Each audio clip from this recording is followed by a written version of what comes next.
It's Friday night and time for Indiana High School football on IndianaHighSchoolSports.net. Tonight's game is driven by Greg Hubler Ford, located at the corner of McGalliard and Nebo Road in Muncie, or visit them at greghublerauto.com. And brought to you in part by Universal Roofing and Exteriors. Visit Universal at universalrfg.com. By Genesis Sports Performance. Visit Genesis at genesissportsperformance.com. And by High Gear Marketing at highgearmktg.com. Now, let's go to the field for tonight's game of the week on IndianaHighSchoolSports.net. Every day is a great day to buy a vehicle at Greg Hubler Ford. Because every vehicle comes with our Greg Hubler promise. On top of scheduled maintenance with your vehicle, you'll also enjoy complimentary roadside assistance, service pickup, and drop-off. And a free car wash and quick wash every time you service at Greg Hubler Ford. We're always finding new ways to put our guests first. Mosey on into Muncie. Greg Hubler Ford, promise kept.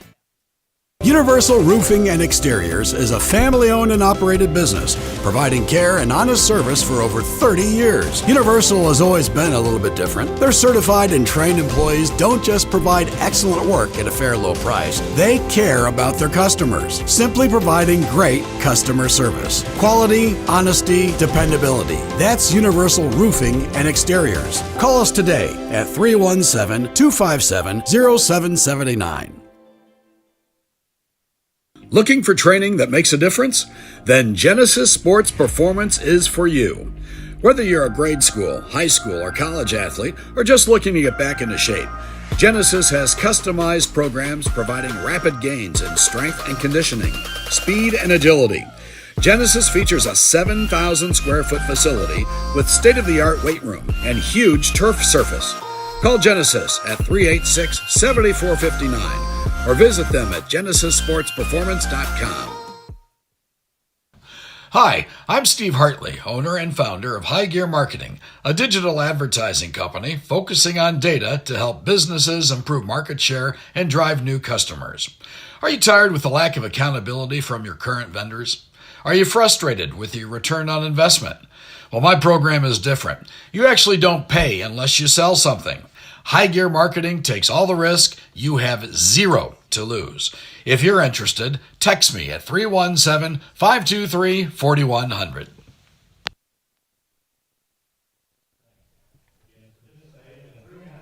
6 weeks into the high school football season, and finally late September brings us a taste of fall. The cool breeze and autumn air are synonymous with the rich traditions of this beautiful game. As thousands across the country flock to their respective high school stadiums, we'd like to welcome you to one in particular here in Delaware County, Indiana, where two entities hope that this change in the winds brings a change in success with it.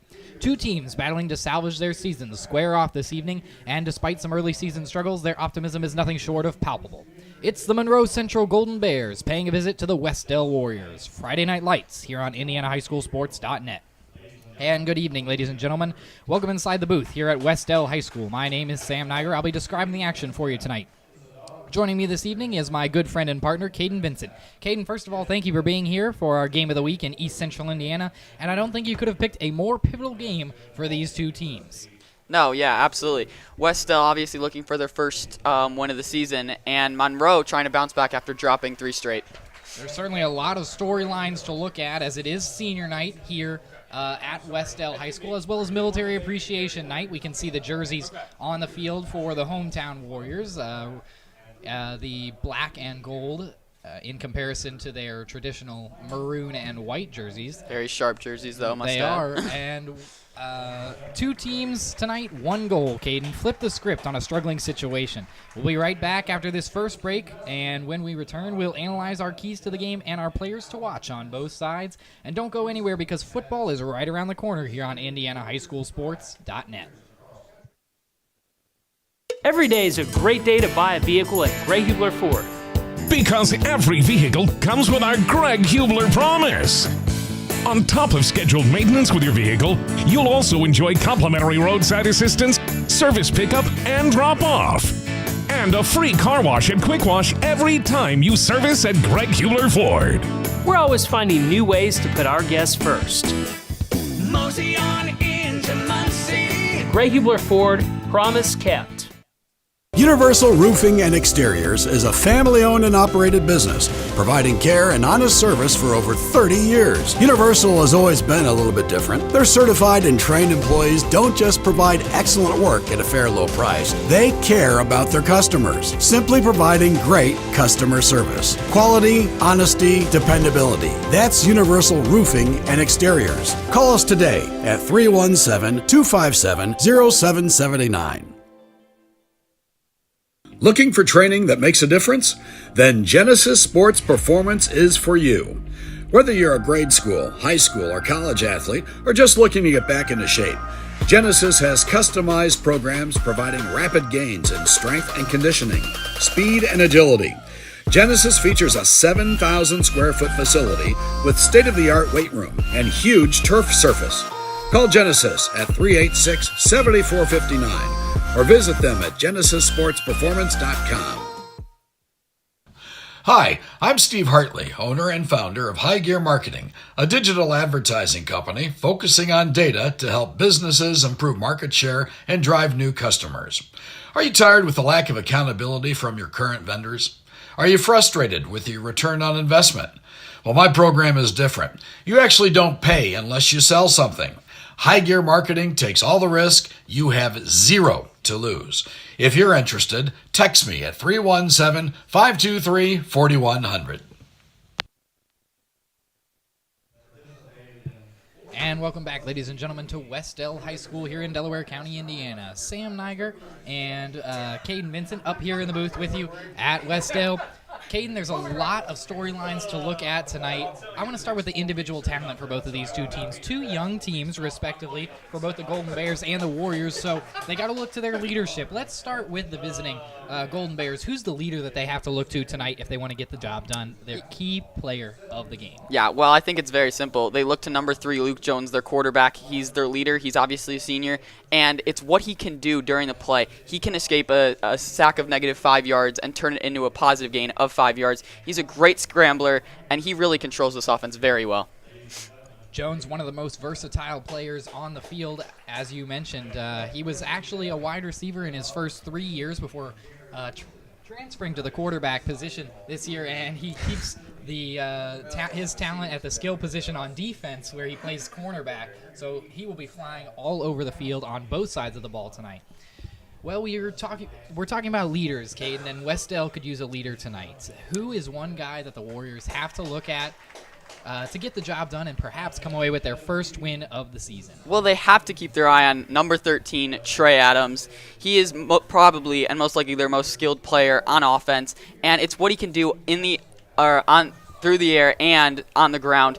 If they need him in the backfield, he can run for about 20, 30 yards. I mean, he's so explosive, and he can obviously catch the ball, and he's a great route runner as well, and he's definitely going to be a huge part if Wes-Del's going to pull off the upset tonight. Adams has the lone touchdown on the year for Wes-Del. They're going to need a lot more scoring from him tonight if they want to come away with a win. So we've examined the individual talent on both of these teams, but you and I both know football is a team game. So in terms of the team game that we're going to see from both Monroe Central and Wes-Del, what does the visiting team, the Golden Bears, have to do as a unit to get the game won tonight? Of course. Well, I think speaking of Luke Jones and how he is such a good scrambler, I think it's simple.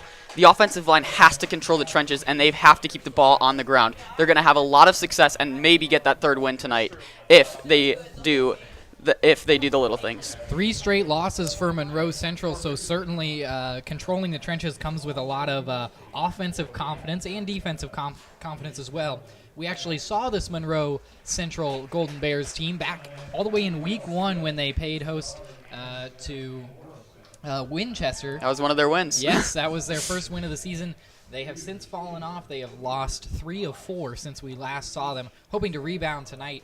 As for the team they're trying to rebound against, Wes-Del. As we mentioned earlier, 0-5 on the year. The Warriors have struggled early in this season. Caden, What do they need to do tonight to flip the script and get a win at home on senior night? Well, I think first off that it is senior night. You automatically want to win on that, of course.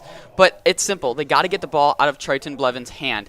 He's going to get flustered or fatigued. They got to get out of his hand and get it into the skilled players, and that includes Trey Adams and a lot of talent on this Wes-Del offense.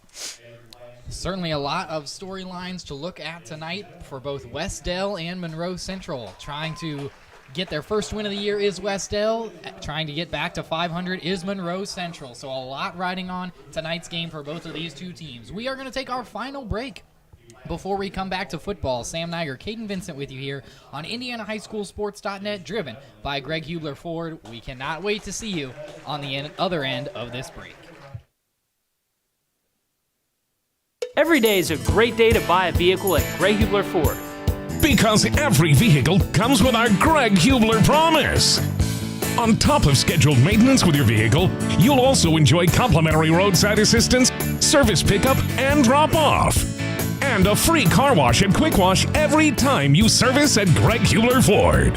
We're always finding new ways to put our guests first. Mosey on into Muncie. Greg Hubler Ford, promise kept. Universal Roofing and Exteriors is a family-owned and operated business, providing care and honest service for over 30 years. Universal has always been a little bit different. Their certified and trained employees don't just provide excellent work at a fair low price. They care about their customers, simply providing great customer service. Quality, honesty, dependability. That's Universal Roofing and Exteriors. Call us today at 317-257-0779. Looking for training that makes a difference? Then Genesis Sports Performance is for you. Whether you're a grade school, high school, or college athlete, or just looking to get back into shape, Genesis has customized programs providing rapid gains in strength and conditioning, speed and agility. Genesis features a 7,000 square foot facility with state-of-the-art weight room and huge turf surface. Call Genesis at 386-7459. or visit them at genesissportsperformance.com. Hi, I'm Steve Hartley, owner and founder of High Gear Marketing, a digital advertising company focusing on data to help businesses improve market share and drive new customers. Are you tired with the lack of accountability from your current vendors? Are you frustrated with your return on investment? Well, my program is different. You actually don't pay unless you sell something. High Gear Marketing takes all the risk. You have zero to lose.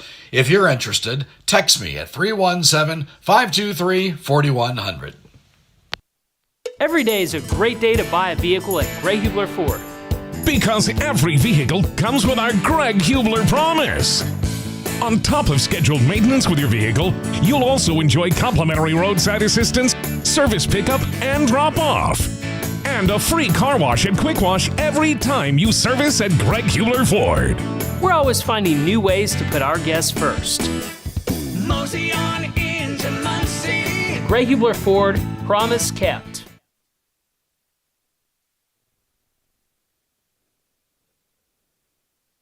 Universal Roofing and Exteriors is a family-owned and operated business, providing care and honest service for over 30 years. Universal has always been a little bit different. Their certified and trained employees don't just provide excellent work at a fair low price. They care about their customers, simply providing great customer service. Quality, honesty, dependability. That's Universal Roofing and Exteriors. Call us today at 317-257-0779. Looking for training that makes a difference?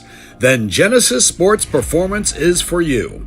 Whether you're a grade school, high school, or college athlete, or just looking to get back into shape, Genesis has customized programs providing rapid gains in strength and conditioning, speed and agility. Genesis features a 7,000 square foot facility with state-of-the-art weight room and huge turf surface. Call Genesis at 386-7459. or visit them at genesissportsperformance.com. Hi, I'm Steve Hartley, owner and founder of High Gear Marketing, a digital advertising company focusing on data to help businesses improve market share and drive new customers. Are you tired with the lack of accountability from your current vendors? Are you frustrated with your return on investment? Well, my program is different. You actually don't pay unless you sell something.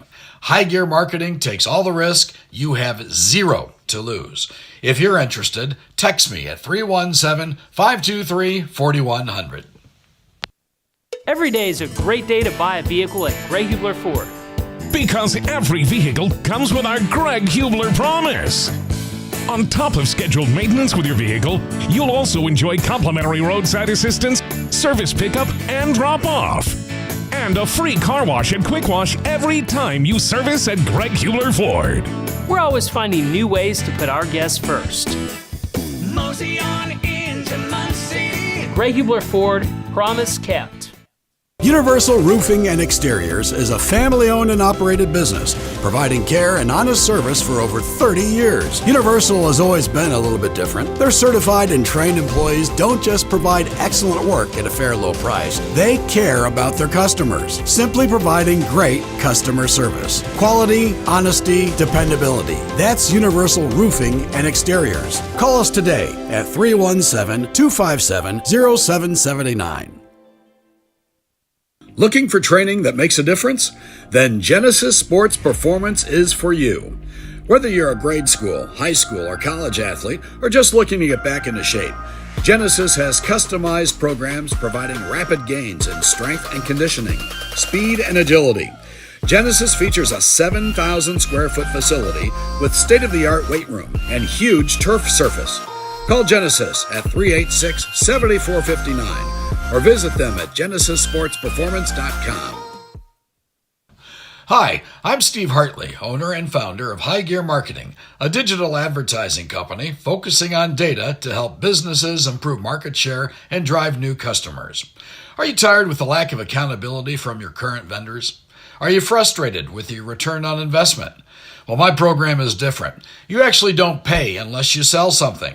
High Gear Marketing takes all the risk. You have zero to lose.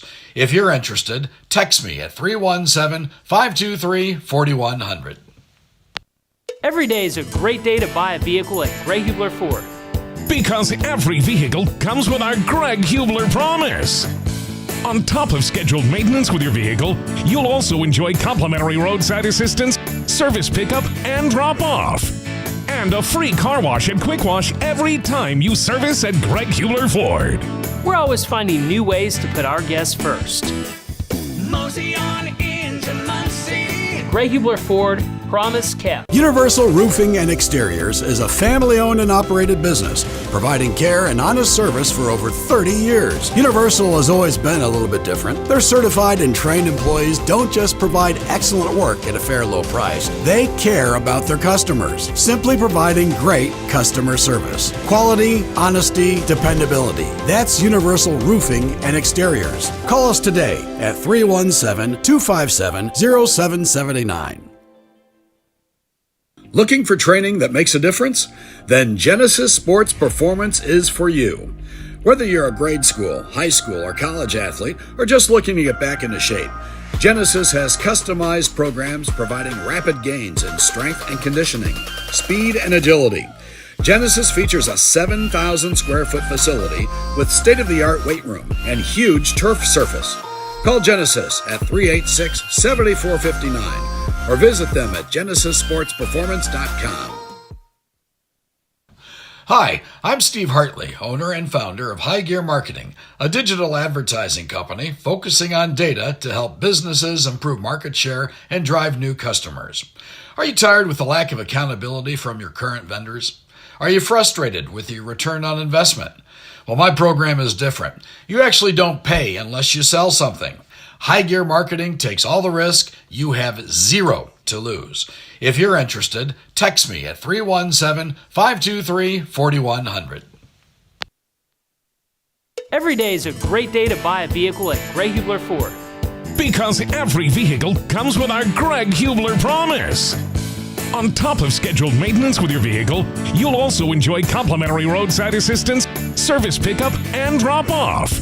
And a free car wash and quick wash every time you service at Greg Hubler Ford. We're always finding new ways to put our guests first.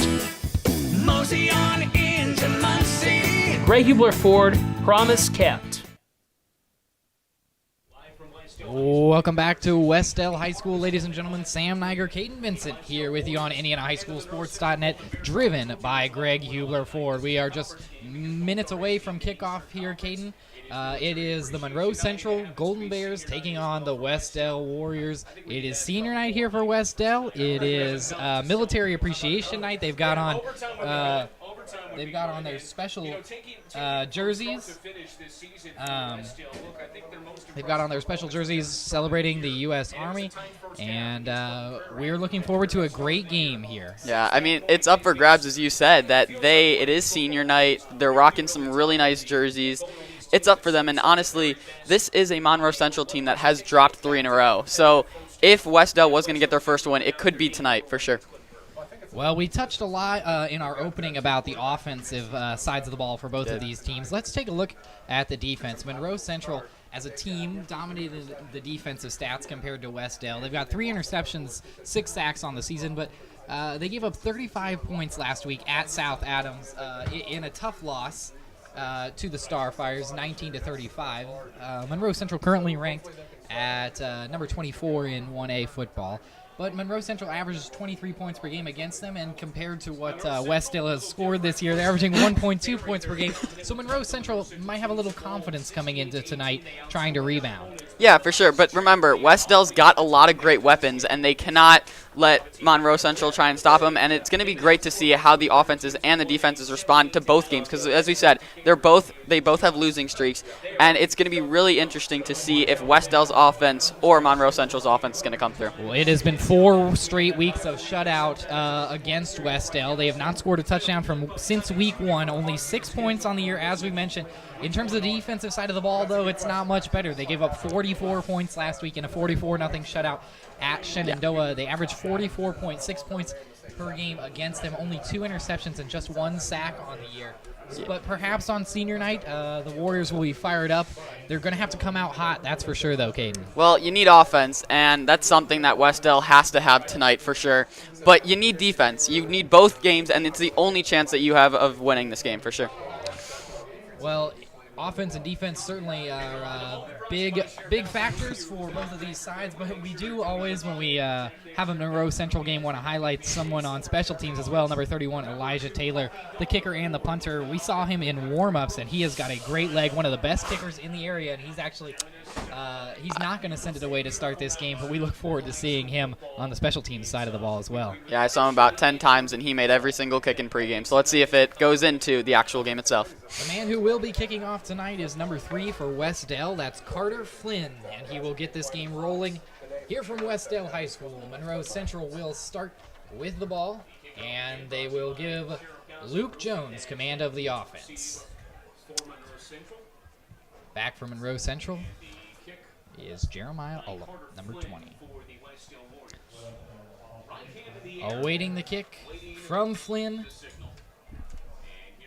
And away we go here from Wes-Del High School. It is a chippy kick, and it's fielded by Monroe Central right up the middle of the field and brought down just short of the 40-yard line. Is the Monroe Central return, and the Golden Bears are going to come out on offense. Yeah, short kick, and they got a short field in front of them. Let's see if Monroe Central can take advantage. Well, we mentioned early in the broadcast that Luke Jones is the man to watch on both the offensive and defensive sides of the ball for the Golden Bears, and he's going to be the first one to touch the ball here on offense. 4 seconds into this game, and he's going to start under center. Surveying the field is Jones. Little pre-snap movement here to start. He's going to hand the ball right up the gut, and a great read right off the bat by an undersized Wes-Del defense. And he hauls down number 5 for Monroe Central. That's Cole Munchell. Cole Munchell getting through the hole and making a great tackle, and I believe getting him in the backfield, and that'll bring up 2nd and 11. Great tackle. It's going to be 2nd down and 11 now for Monroe Central. Not exactly how they wanted to start on offense, but Wes-Del could use that burst for sure here early. Under center again is Jones. Jones, play action. He's going to drop back to pass. He's got tons of time out to his right. He loops one over to Munchell this time, and Munchell is going to move the sticks with a little yardage after the catch. And that was a great pitch and catch as Luke Jones connects with Munchell for the first down of this game. Yeah, well, that was a great job of him coming out and then, wide open across the 50, found him, great catch and run, and now they're driving deep, they're driving across Wes-Del territory. Luke Jones only has 3 touchdowns through the air this season. 2 of those are to Munchell. So he has certainly been one of the targets that he'll look to tonight. As he goes under center, once again, we're going to see him under center basically all night tonight as we have a little pre-snap movement once more. It's going to be a handoff up the middle. Munchell again. He's got 3 touches on 3 plays, and he barrels his way forward for about a 6-yard gain. Well, certainly someone's getting involved early, and even though Luke Jones has gotten the ball every time, so has Munchell, so they're certainly trying to get him involved. We have a player down in the backfield for Wes-Del. Devin Groh, number 34, the 5'7", 190 junior. He's got 7 tackles on the year.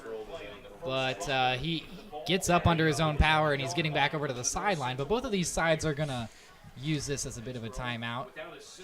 We'll see if Groh can come back into this game. He looks to be okay right now.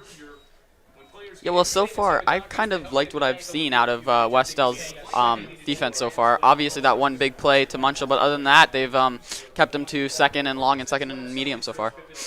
They'll need to hold them to a short yardage gain here on 2nd down to force 3rd and short. But Munchell, the tight end for Monroe Central, he's 6'4", 225. That's a big boy to bring down for an inexperienced defense. He's in the backfield once more with Jones under center. We've yet to see Jones record any yardage on the ground. He's going to roll out to his left here, and it looks like Jones is going to carry, make me eat my words, and he shuffles his way forwards for a 1st down. Well, that was a great block by number 52, able to escape, and it looks like now they're going hurry up offense. Eli Goodspeed, number 52 for Monroe Central, who delivered that great block up front, the 6'3", 200-pound sophomore. And there we see the versatility of Jones as a quarterback. Obviously, we saw on that first set of downs that his ability to throw the ball as well, but he looked upfield, didn't see anything he liked, and he took off using the legs, gets the yardage he needs. A great run. Under center again goes Jones. Play action once more. He's got a little pressure rolling out to his right, just trying to beat it with a speed, and he's picked off.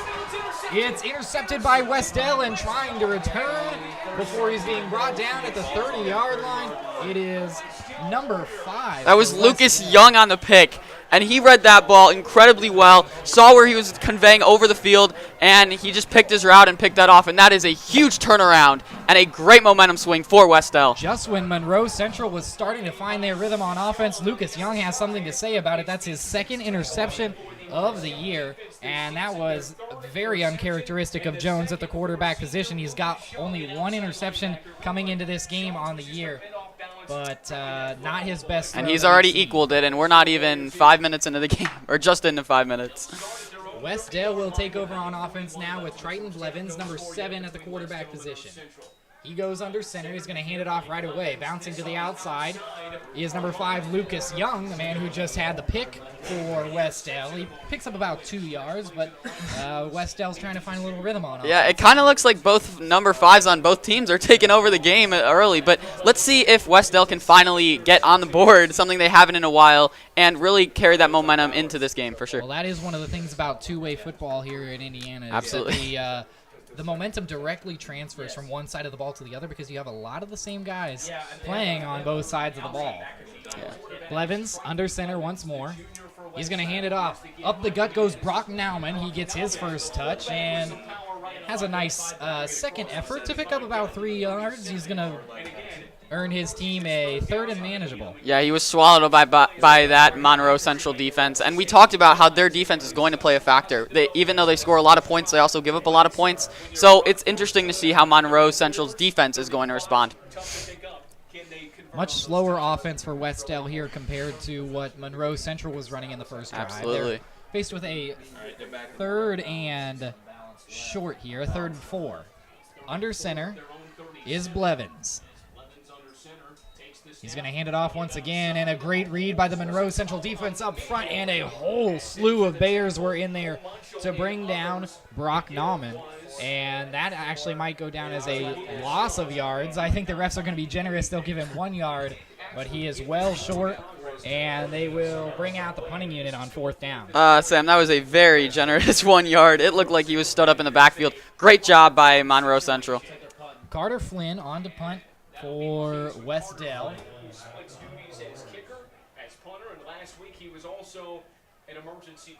Here goes the punt from Flynn, and it's a fair caught at the 33-yard line for Monroe Central. So we're going to take a quick break here on IndianaHighSchoolSports.net. Still knotted at 0 apiece. We will be right back after this quick break. Universal Roofing and Exteriors is a family-owned and operated business, providing care and honest service for over 30 years. Universal has always been a little bit different. Their certified and trained employees don't just provide excellent work at a fair low price. They care about their customers, simply providing great customer service. Quality, honesty, dependability. That's Universal Roofing and Exteriors. Call us today at 317-257-0779.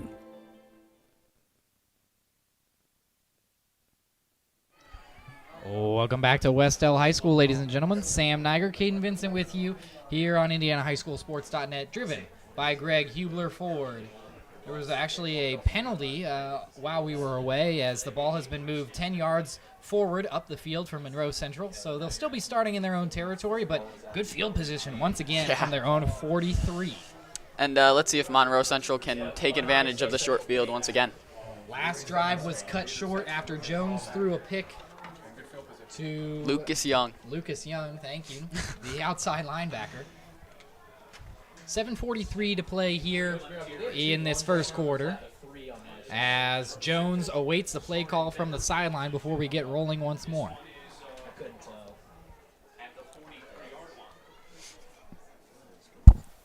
Not sure what the miscommunication is here, Caden, as we finally get a whistle from the officials. And we are going to have a football game. Yeah. Under center once again is Jones. He's going to hand it off. Munchell once again, and he barrels his way outside for a pickup of about 3 yards. So here early in this game, Caden, Monroe Central has established who their ball carrier is going to be. It looks like it's going to be the tight end, Cole Munchell. Yeah, he's definitely taken over at least the last couple of minutes here. And also, it's very clearly that Wes-Del cannot stop him, and they got to, because it seems like that's their only offense so far tonight. It's been very hit or miss from Wes-Del on defense here early in this first quarter. We'll see if Munchell can find a little rhythm here on the second drive of the game for Monroe Central. A little misdirection up front, and oh my goodness, what a hit from Wes-Del. They collide with number 98 for Monroe Central. That's Lane Wilson, not a typical ball carrier for the Golden Bears, but the Wes-Del Warriors read it the whole way. They were ready for that play on defense. Talk about standing for your name. Luke Powers bringing the power on that play. Wow. Blowing up Monroe Central in the backfield. That was a great tackle. And the Bears, that was a bear hug right there by Wes-Del. Yeah, Lane Wilson is not a small man either, 5'11", 215. Not at all. Now from the gun goes Jones. First time we've seen him from the shotgun tonight.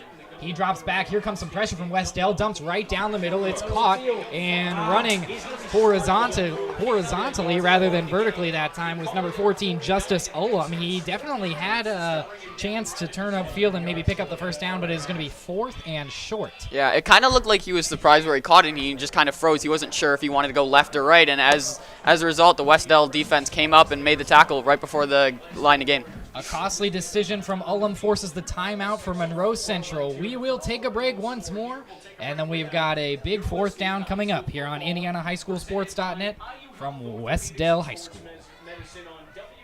Universal Roofing and Exteriors is a family-owned and operated business, providing care and honest service for over 30 years. Universal has always been a little bit different. Their certified and trained employees don't just provide excellent work at a fair low price. They care about their customers, simply providing great customer service. Quality, honesty, dependability. That's Universal Roofing and Exteriors. Call us today at 317-257-0779.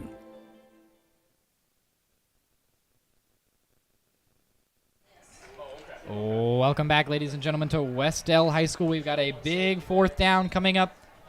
4th and 2 for Monroe Central as they try to find a little offensive rhythm. They went from 3rd and long to 4th and short, and they're going to keep the offense out there in Wes-Del territory. Ball currently sits on the 48-yard line. Yeah, this is a big, big fourth down here early. Under center goes Jones. He's going to hand it off. Munchell takes a hit in the backfield, and it looks like he might have lost the ball. The officials are going to make it Wes-Del football. They recovered the football. Well, and their defense is coming up big here with these turnovers. 2 turnovers on the first drive. Wes-Del's defense looks phenomenal at the start.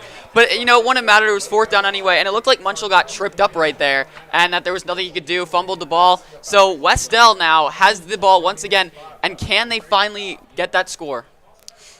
They're going to need a big drive from Triton Blevins. They had no offensive success in that first drive, but perhaps 2 consecutive turnovers from a defense that has not been great this season will give them the momentum they need. Maybe get number 13 involved, Trey Adams, who we talked about in our pregame. He was our player to watch heading into tonight's game. Quarterback Blevins from the gun, under center, and he is going to hand it off. Up the middle, taking a hit right at the line of scrimmage. That is Adams, but a flag flies into the backfield. So we will see what the officials have to say. This will be their second penalty call of the evening. We going to get a hold or a false start, maybe? I'm assuming hold. I think it is a hold, yep. That's what it looks like. It looks like the Warriors are backing up on the offensive side of the ball. Wes-Del in their all-black uniforms tonight with the yellow numbers. They've got their maroon helmets on as well. As for Monroe Central, they are in they're visiting white jerseys, the yellow pants, and there's brown helmets. And Caden, what did you see on the field there that time with the I believe that was actually a chop block. It looked like once he scrambled out of the tackle in the blocking, he got him in the air with cannot, and as a result, that's 15 yards. So that's a huge loss. A huge penalty for an offense that has not found a whole lot of rhythm here in this first quarter. They've got 25 yards to the first down. Blevins goes under center once more. He's going to hand it off in the backfield, trying a little misdirection again. Adams can't break free. 4 Monroe Central players were there to deliver the hit. Maybe picks up about 3 yards. It'll be second down and very long once more. And both teams trying to establish that run game, but both teams kind of unsuccessful to start off. And that defense is coming up for both teams clutch as well. It has been a defensive battle here in this first quarter, and despite a couple of breaks so far, it's been a relatively fast first quarter. Clock rolling at inside 5:15 here to play in quarter number 1, and still no score for the Warriors and the Golden Bears. Yeah, well, remember, this is a Wes-Del offense who scored 6 points this season, so definitely needing to get that offense started. They're going to pack the backfield here on second down, and dropping back to pass is Blevins. He checks it down to Adams, and Adams hauls it in, but only picks up about a few yards that time. There was pressure coming in the face of Blevins. He did well to just flick it over just to Julius Ullum, who was bringing the pressure. And Adams gets another touch, but he's not making the most of them right now. It'll be third down and forever. Yeah, Hunter Page was one of that first tackles. Came in there, saw once Adams got the ball that he was kind of going nowhere because he was right there, swatted him up, and tackled him after a very short gain. It is third down and 19 for Wes-Del. Blevins under center once more. Play action. He's got a little time out to his right, and he delivers a strike, and it is hauled in. Number 44, Travis Bunch, has the catch, but it's not going to be anywhere near enough. But that was actually the biggest chunk play that we have seen from Wes-Del in this first quarter so far. Yeah, well, that was a little crowd. That was a little bit of a premature celebration because even though that was a really nice play and a nice catch by Travis Bunch, it is now fourth down. Yeah, 4th and 12. So it looks like they're going for this. No, it looks like the punter, number 3, Carter Flynn, is I see it. Yes, is going to drop back. I didn't see anyone back there for Monroe Central. That would be a gutsy call here in the first quarter. With Absolutely. Well, hey, when you're struggling, sometimes you got to call some wild plays. Absolutely. I'm sure we'll see a little trickery from both of these sides in this game, and it's a great punt that time from Flynn. All things considered, it's going to roll out of bounds at about the 23-yard line. And as we transfer over to Monroe Central football, once again, we are going to take another quick break here on IndianaHighSchoolSports.net. Looking for training that makes a difference? Then Genesis Sports Performance is for you. Whether you're a grade school, high school, or college athlete, or just looking to get back into shape, Genesis has customized programs providing rapid gains in strength and conditioning, speed and agility. Genesis features a 7. Welcome back to Wes-Del High School, ladies and gentlemen. Starting from the gun is Luke Jones of the Monroe Central Golden Bears. It's a design QB keeper on first down, and he's showing off the speed, rolling out to his left, trying to dodge away from a couple of Wes-Del defenders.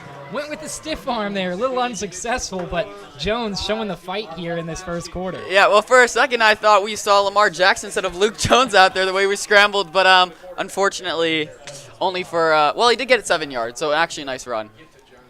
I actually like that call a lot by Jones, trying to get him involved. We're definitely going to see that a lot tonight, for sure. He has already made a mistake in the passing game, throwing an interception. Monroe Central trying to avoid their third straight turnover. They threw an interception, as we mentioned, on their first drive, and then a fumble by Munchell on fourth down. Gave the ball back up to Wes-Del again as Jones drops back to throw. There's a flag in the backfield. Ball is bounced up, and it drops into the ground. Nearly a second interception of the game for Wes-Del. It might be coming back anyways as there's a flag in the backfield, but my goodness, it has been a crazy first quarter. Hectic and pretty sporadic for this Monroe Central offense. Well, what did we talk about in the keys to the game? Run that ball, and right now we're seeing Luke Jones throwing it over the field, and so far not successful. Nearly threw his second pick, and would have been their third turnover on just their third drive. To make matters worse for Monroe Central, it does look like the penalty is going to go against the Golden Bears, holding against Monroe Central, so they will back it up even farther. It will be second down and long, so penalties now, as well as turnovers, a big factor on the offensive sides of the ball, but I think you got to give credit where credit is due. These defenses for both Monroe Central and Wes-Del have been pretty dominant, Kate. Yeah, the defenses have certainly come to play. The game is going to come down to who has an answer for it as Jones goes to the gun once again on 2nd and 17. He's got plenty of time. He's actually going to check it down to Munchell here on the near side, and my goodness, he lost the ball again. Wes-Del picks it up in Monroe Central territory. 3 straight turnovers, and Wes-Del has a chance to punch in perhaps their second score of the season. My goodness, Are this you has been crazy. Kidding me? Well, honestly, maybe that penalty would have been better because if they caught it, it would have been a pick, but it would have been on the other side of the field instead. Now, Wes-Del's offense is going to take over on Monroe's around the 25-yard line. A huge chance for Wes-Del to score. Wes-Del, actually in the red zone right now. They're going to set up shop at the 17. That's right. Under center is Blevins. He's got momentum again. We'll see what he can do on first down. He's going to hand it off. Adams right up the gut, and he gets maybe 2 yards on first down, so not changing their strategy despite the good field position, but hey, can you blame them when they've got as good field position as they do, Caden? Exactly. Well, again, this is a Wes-Del offense that's struggling, but could we see a trick play here inside the red zone? We certainly mentioned that trickery could be a factor here for both of these offenses, and it is worth noting that both of these offenses do thrive on a lot of backfield trickery as to who is actually going to be touching the ball. As Blevins goes under center again for 2nd and 8, he's going to give it to Adams. Adams gets a block up front. He ran into the blocker, and he picks up about 3 yards. It's going to be 3rd and medium. You got bear hugged by that Bears defense. Yeah, the Bears defense has certainly made up for their offensive mistakes. 3 turnovers on 3 drives. And Monroe Central runs a tight ship. We actually had a couple Golden Bears coaches sitting next to us, and you can tell there's a little animosity right now in their relationship with their offense. Yeah, absolutely. They're all the way at the door. I wouldn't be surprised by the 3rd or 4th quarter we might see them on the field. Yeah. 3rd and 5 now with Blevins. This is a big 3rd down for Wes-Del. Play action. We mentioned the trickery. Rolling out to his right, he's got to check it downfield. It is complete, and that is going to be a first down. What a reception. Once again, Travis Bunch is the man who hauls it in. He has his 2nd reception of the game, and that is the first down for Wes-Del. And great job by Travis Bunch of getting outside because originally it looked like he was going to block, got to the outside, and Blevins was able to find him. Huge first down for Wes-Del. Well, we mentioned early in the broadcast that Blevins might need to get the ball out of his hands a little quicker. He held on to it that time, but certainly pays off. So he got out of the pocket. Us wrong here in this first quarter.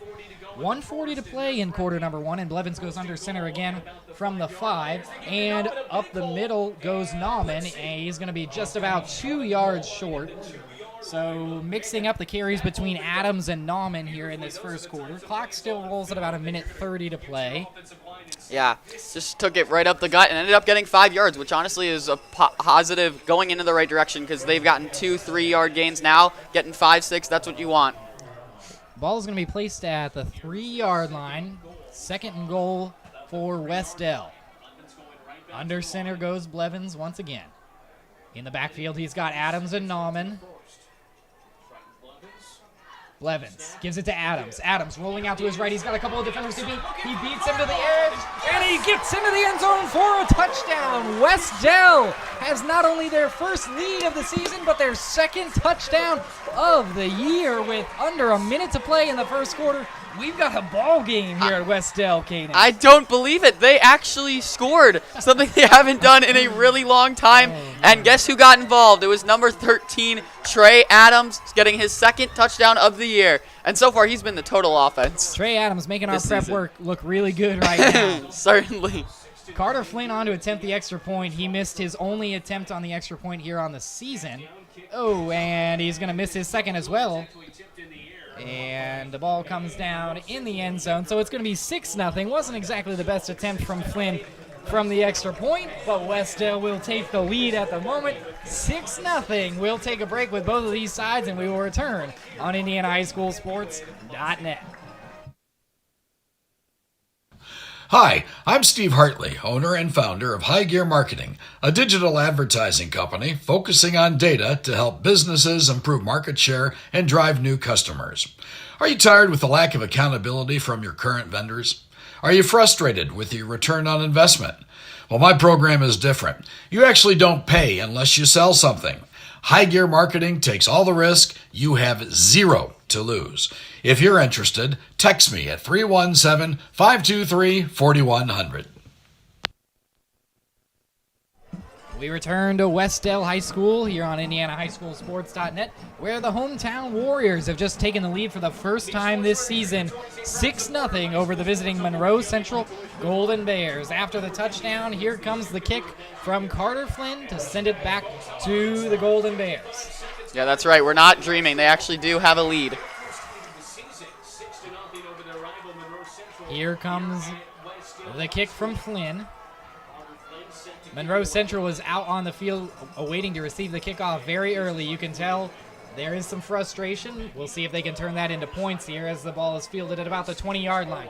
Knifing his way up the field is Ullum, and he will be brought down at about the 35-yard line on the far side. Justice Ullum had the return for the Golden Bears. And, Monroe Central, they've had 3 drives and 3 turnovers. Can they finally get that offense going? And they've had the right directions and the right calls. They just have not executed, whether they fumbled the ball or threw an interception. You took the words right out of my mouth, Caden. It has certainly been a flipped script compared to what we thought coming in. From the gun, once again, goes Jones. Something about those jerseys. It must be. Jones trying to find an answer for the Golden Bears. He's going to hand it off on first down. Rolling out to his right is Hunter Page, number 18. He gets his first carry of the evening and picks up 3 or 4 yards on first down for the visiting team. Nice to see that Hunter Page is getting involved, and they're not just going to Cole Munchell now. Page, that's just his 10th carry of the season, only 32 yards. But if you're Monroe Central, yes, balancing the ball carriers is going to give your offense perhaps a much-needed pep.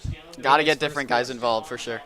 Perhaps the final play of this first quarter, and it'll be a 2nd and 7 as we near 10 seconds left to play in quarter number 1. Under center goes Jones.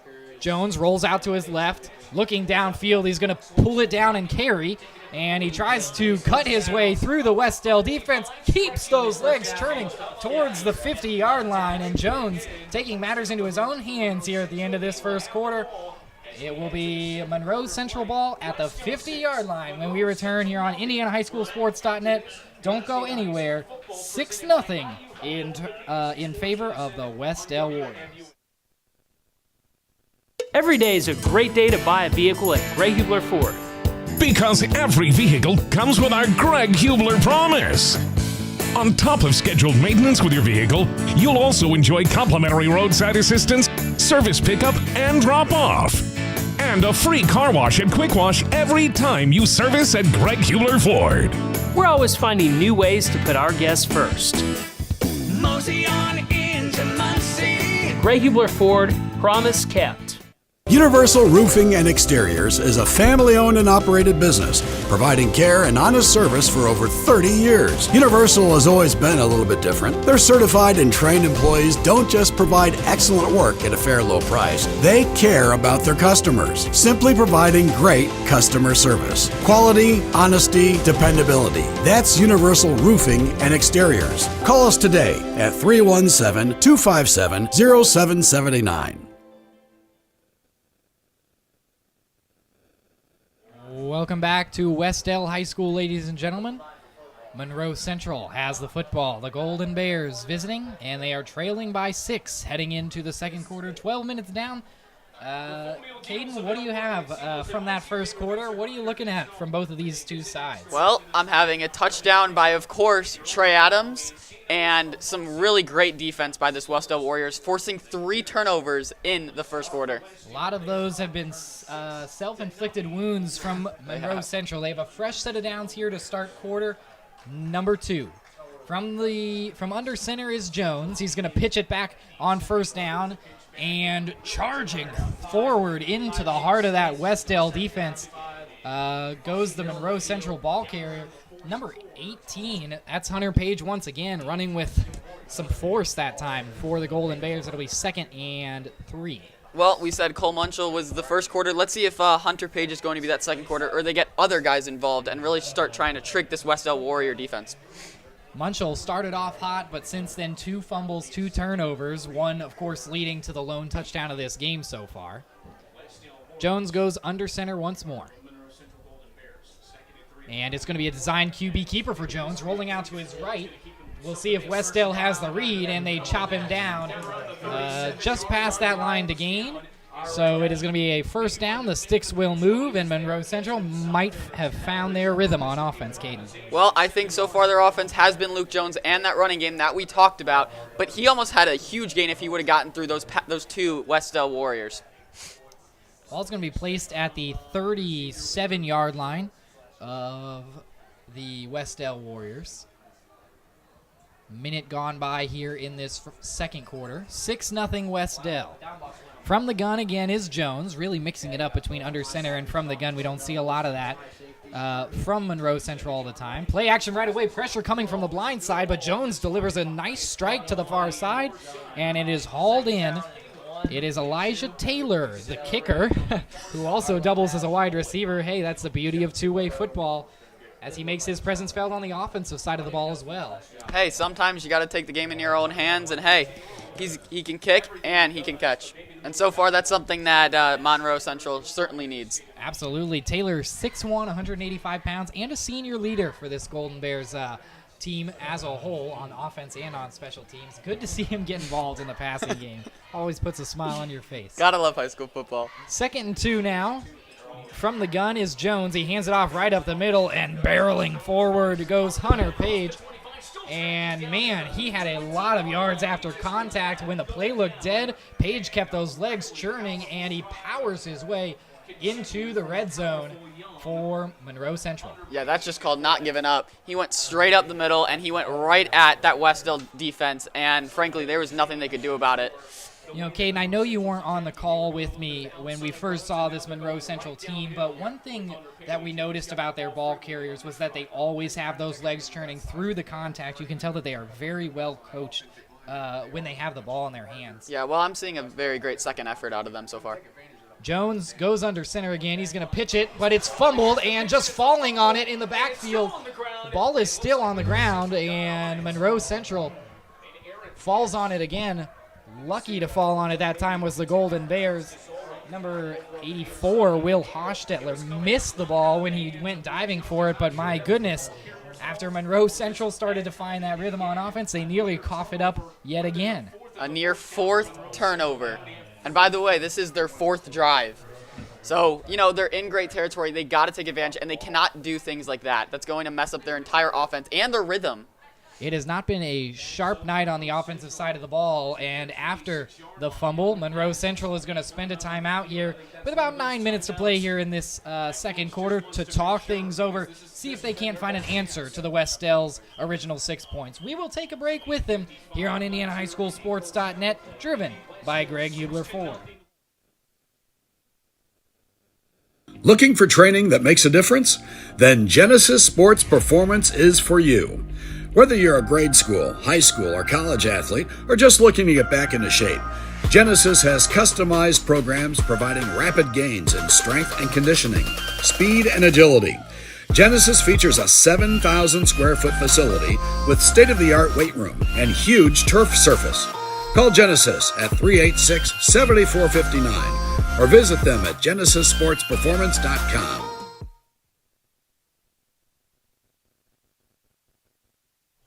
We'd like to welcome you back to Wes-Del High School, ladies and gentlemen. Sam Niger, Caden Vincent joining you here on IndianaHighSchoolSports.net, where the Monroe Central Golden Bears are driving, but nearly turnover number 4 on that last play.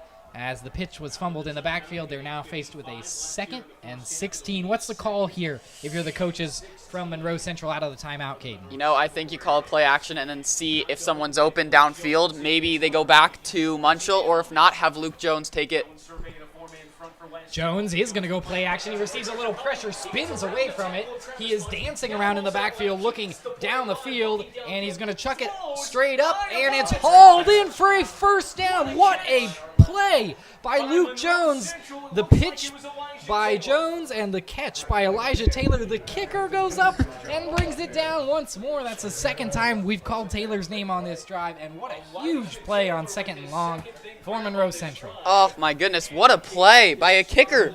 By a kicker, he could really play it all. That was a great catch and a great job of Luke Jones of keeping the play alive, and as we said, can scramble out of those and make things happen.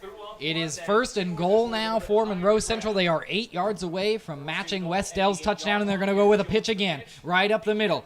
It is number 18, Hunter Page, and he marches down towards the goal line. He's going to be about 1 or 2 yards short. So they go to the run game once again, mixing up run and pass, Caden. And it has been a very sharp drive for Monroe Central aside from that one fumble. Yes, of course. Yeah, nearly turning it over. This has been a great drive, great tempo, great rhythm, and now they really got to punch it in and answer that from that Wes-Del touchdown. Perhaps the biggest play on offense coming up for Luke Jones and company. They trail by 6. QB keeper for Jones, and he makes it look effortless that time. A little anticlimactic, but Monroe Central won't care. They have answered the touchdown from Wes-Del. And you know what? That was a great job of Luke Jones keeping it. Went right up the gut, followed his blockers, and is able to punch it in. And now, let's see if Elijah Taylor's made plays on offense. Now let's see if he can do what he was made to do. Taylor could be very much the difference here on the extra point. Absolutely. It's not often that extra points make the difference, but Wes-Del's going to want to fix the kicking game if Monroe Central's going to keep putting together drives like that. Yeah. Here comes the extra point from Taylor. We mentioned one of the best kickers in the area for Monroe Central.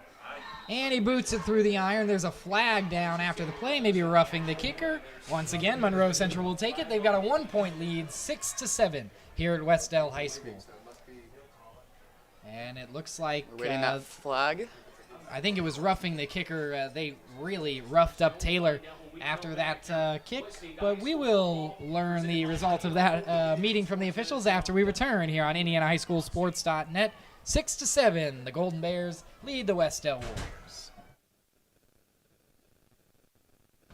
Hi, I'm Steve Hartley, owner and founder of High Gear Marketing, a digital advertising company focusing on data to help businesses improve market share and drive new customers. Are you tired with the lack of accountability from your current vendors?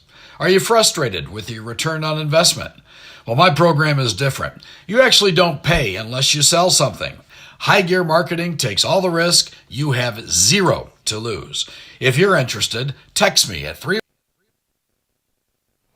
Welcome back, ladies and gentlemen, to Wes-Del High School, where the Monroe Central Golden Bears will move the kickoff up a few extra yards after they had a roughing the kicker penalty on the extra point. They'll take it up 1 against Wes-Del. We'll see if the Warriors don't have another answer on offense at home, Caden. Yeah, Elijah Taylor making all the plays. Awaiting the kick now from Taylor to the returner, Trey Adams. Taylor sends it deep into Wes-Del territory. Adams has it inside the 5, trying to dance his way through the Monroe Central special teams unit, and he's brought down just about a yard short of the 20. It'll start the drive at the 19. Does Wes-Del have the answer yet again on offense, Caden? Well, we can all hope so, but remember where they started. It was another Monroe Central turnover, and I feel like that momentum has shifted over to the Golden Bears, and it's going to be interesting to see if Wes-Del can respond back. Aside from that touchdown drive where they had very short field in front of them. They were inside the 20-yard line, yeah. It has been an offense that has sputtered out repeatedly for Wes-Del. Maybe they can put together a full field drive here with Blevins under center. Blevins pitches it on first down. It's Adams again, hesitates in the backfield. There's another flag down. Really a relatively small gain, but it might be backing up once again. I believe that there was a hold there. I kind of saw one of the Wes-Del linemen was holding, so we'll see if the refs caught it too. Once again, penalties could hurt this offense for Wes-Del. We saw earlier in this game on a Wes-Del drive a 15-yard chop block penalty that really set the Warriors back. Yeah. It's a lot to make up when you're a run-heavy offense. And you know what? That was first and 25 or second and 25, and they ended up getting about 13 positive yards, which, hey, usually you only need drive going for Wes-Del. They're faced with a similar situation here. It's still awaiting the official ruling from the officials, but it looks like it's going to be about a 10-yard holding penalty. So first and 20, for Wes-Del. Yeah, you can see one of those linemen was holding in the backfield. Now very close to their goal line. They'll take the ball from the 9-yard line. Got to be careful of not turning over the ball, especially here. Absolutely. We'll see if Monroe Central doesn't dial up a little pressure on defense. The Golden Bears have been pretty solid on the defensive side of the ball in this game, and they are creeping forward here. And there's another whistle as the ball goes free, but the play was blown dead. Perhaps another flag. We'll see. I think this is a false start, and that I think that Wes-Del was jumped a little bit early, and they're just pushing themselves back right now. That is not what the doctor ordered for No, the Warriors, as they are really shooting themselves in the foot with penalties. It's going to be a 1st and 25, I believe, now. As we saw, as we mentioned, one of these earlier in the game, but not as in dire field position as the Warriors are in now. And they are back at their 4-yard line right now.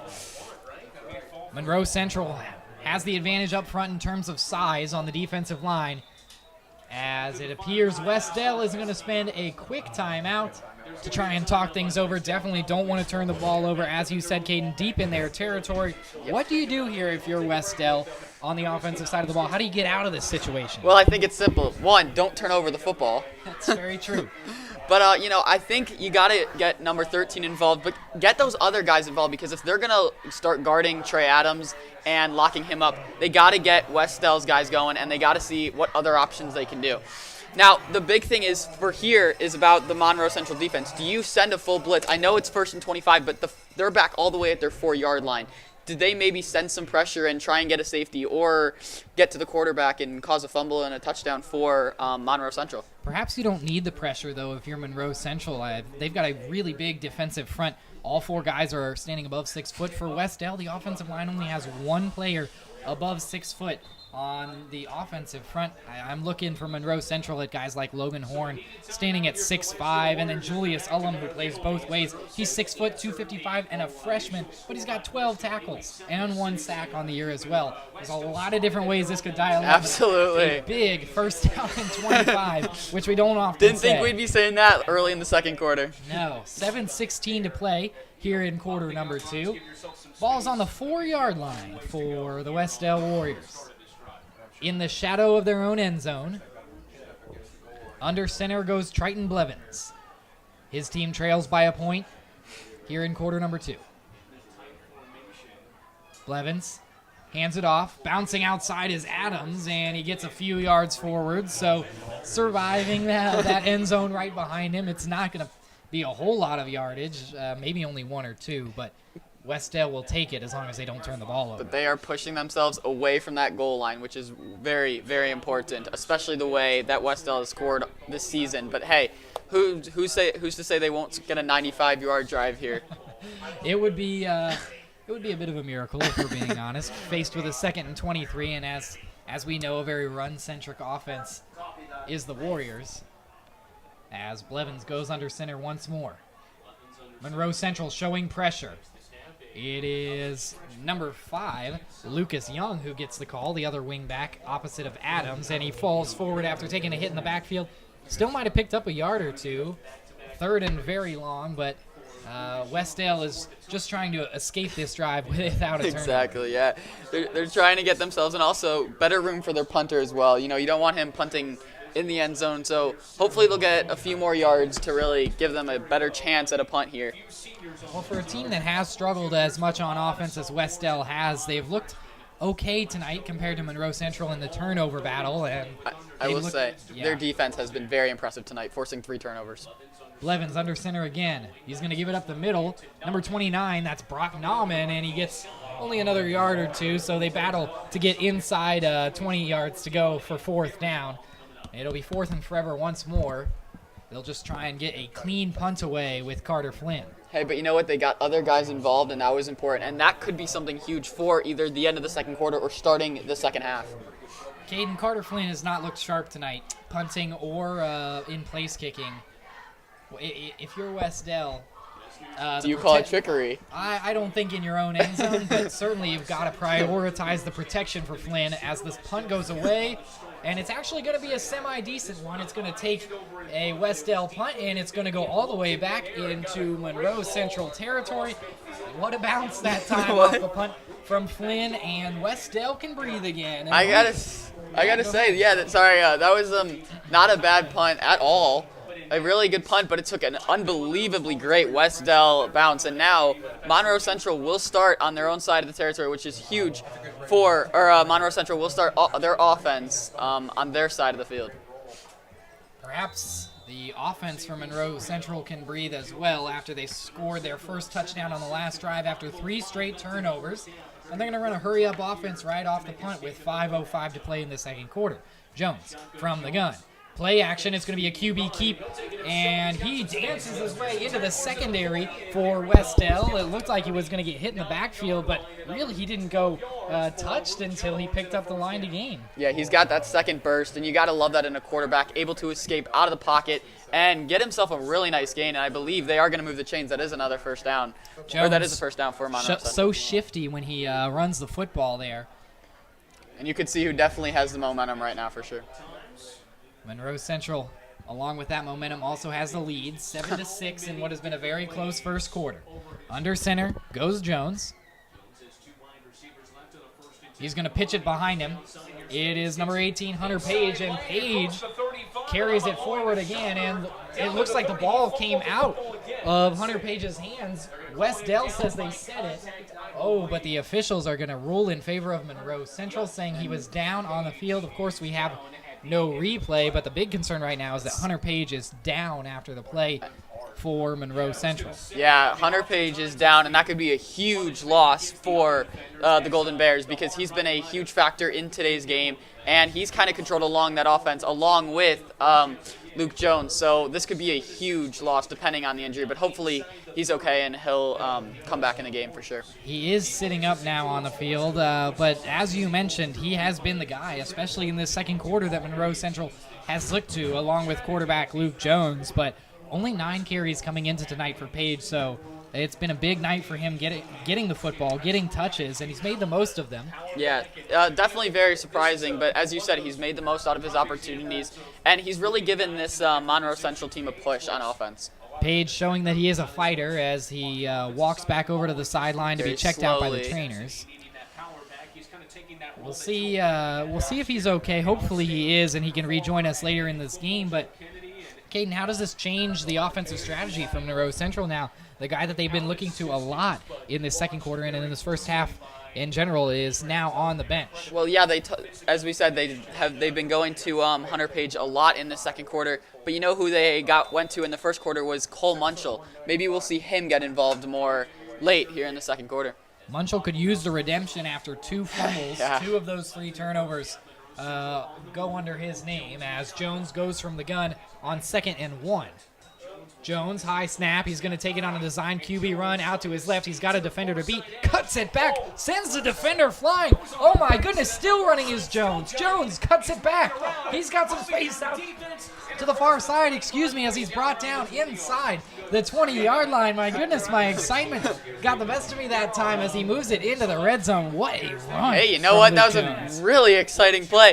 Him able to escape, and then that beautiful juke move, and then a great spin move again on 3 other Wes-Del Warrior defenders, able to get a huge gain, and now Wes-Del set up in great position inside the red zone. Luke Jones. Monroe Central in the red zone. Yeah, Luke Jones is putting the offense on his back here, apparently, now that Page is out of the game. He goes from the gun once more from the 15-yard line of Wes-Del. It's going to be a handoff this time. Running to his right, it is number 87 as he takes a big shot. That is Ethan Hunt, the freshman, and he picks up about 5 yards. He's inside the 10. And hey, I don't think they're related, but hey, he certainly ran like Kareem Hunt right there. Getting outside and getting to that second effort, and honestly gave a big push and getting a good 6 yards and really setting them up inside the 10-yard line now. Hunt certainly appears to be a guy that Monroe Central is going to look to in the future. 5'9", but he is just a freshman, and he weighs in at 150 pounds. Filling in for Page right now. We'll see if they look to him again on this drive. 2nd and 4 with Jones under center. Jones rolling out to his left, looking towards the end zone. He's got some pressure. Steps forward now. He's going to keep it again and steps out of bounds about a yard short of the first down. You know, we're really talking about a lot of how Luke Jones has been able to scramble outside and get these big runs, but no one's talking about how's the blocking. The blocking has been great. It's been able to give him time in the pocket and escape, and so far he's making the O-line is not getting enough credit for the way that they're performing. This is why I love calling games with you. I love it when somebody mentions the offensive line. Up front for Monroe Central, Levi Pence, Julius Ullum, Colton Tinsman, Eli Goodspeed, and Jack Cooper. They have been lights out tonight. Certainly not the reason that the 3 turnovers have occurred, but they are putting together a great drive here, as is Monroe Central's whole offense. From the gun is Jones. It's going to be a QB keeper again. He dodges away from a defender. He's got some space up the middle, and he jumps over the defender into the end zone. What an athletic play for Luke Jones, and he gives his team a 2nd touchdown of this 2nd quarter, and they have the lead up to 7 points now, 6-13. What a play from Jones, Caden. Yeah, great job, able to scramble out just like he's been doing all night, but able to find that hole, and a great block by the Monroe Central lineman, able to escape through and get for his 2nd touchdown, and now they could go up 8 points here with about 2.5 minutes left to play. Well, it was the Luke Jones show on that drive, but Elijah Taylor is going to be the one to kick away the extra point. Jones is the holder. Got to give Hunter Page some credit too. Page battled through that drive before being injured. Hopefully we'll see him again soon, as there's a flag down on the field now. And that's an illegal substitution against Monroe Central. I mean, when you send a lineman from the very center of the line off the field right in front of the ref, that's going to happen. Yeah, maybe if it was like a back guy, but nah, he was right in front of him. Good call by the ref. The funny thing is, a Wes-Del player just ran off the field in the same fashion, so little miscommunication from both sides, but that's all right. 2:22 to play as we await the kick from Taylor. And he is money once more. The penalty doesn't matter, as the score now goes to 14-6 in favor of Monroe Central. We will take a break with both of these teams, and we will be back here on IndianaHighSchoolSports.net from Wes-Del High School. Every day is a great day to buy a vehicle at Greg Hubler Ford. Because every vehicle comes with our Greg Hubler promise.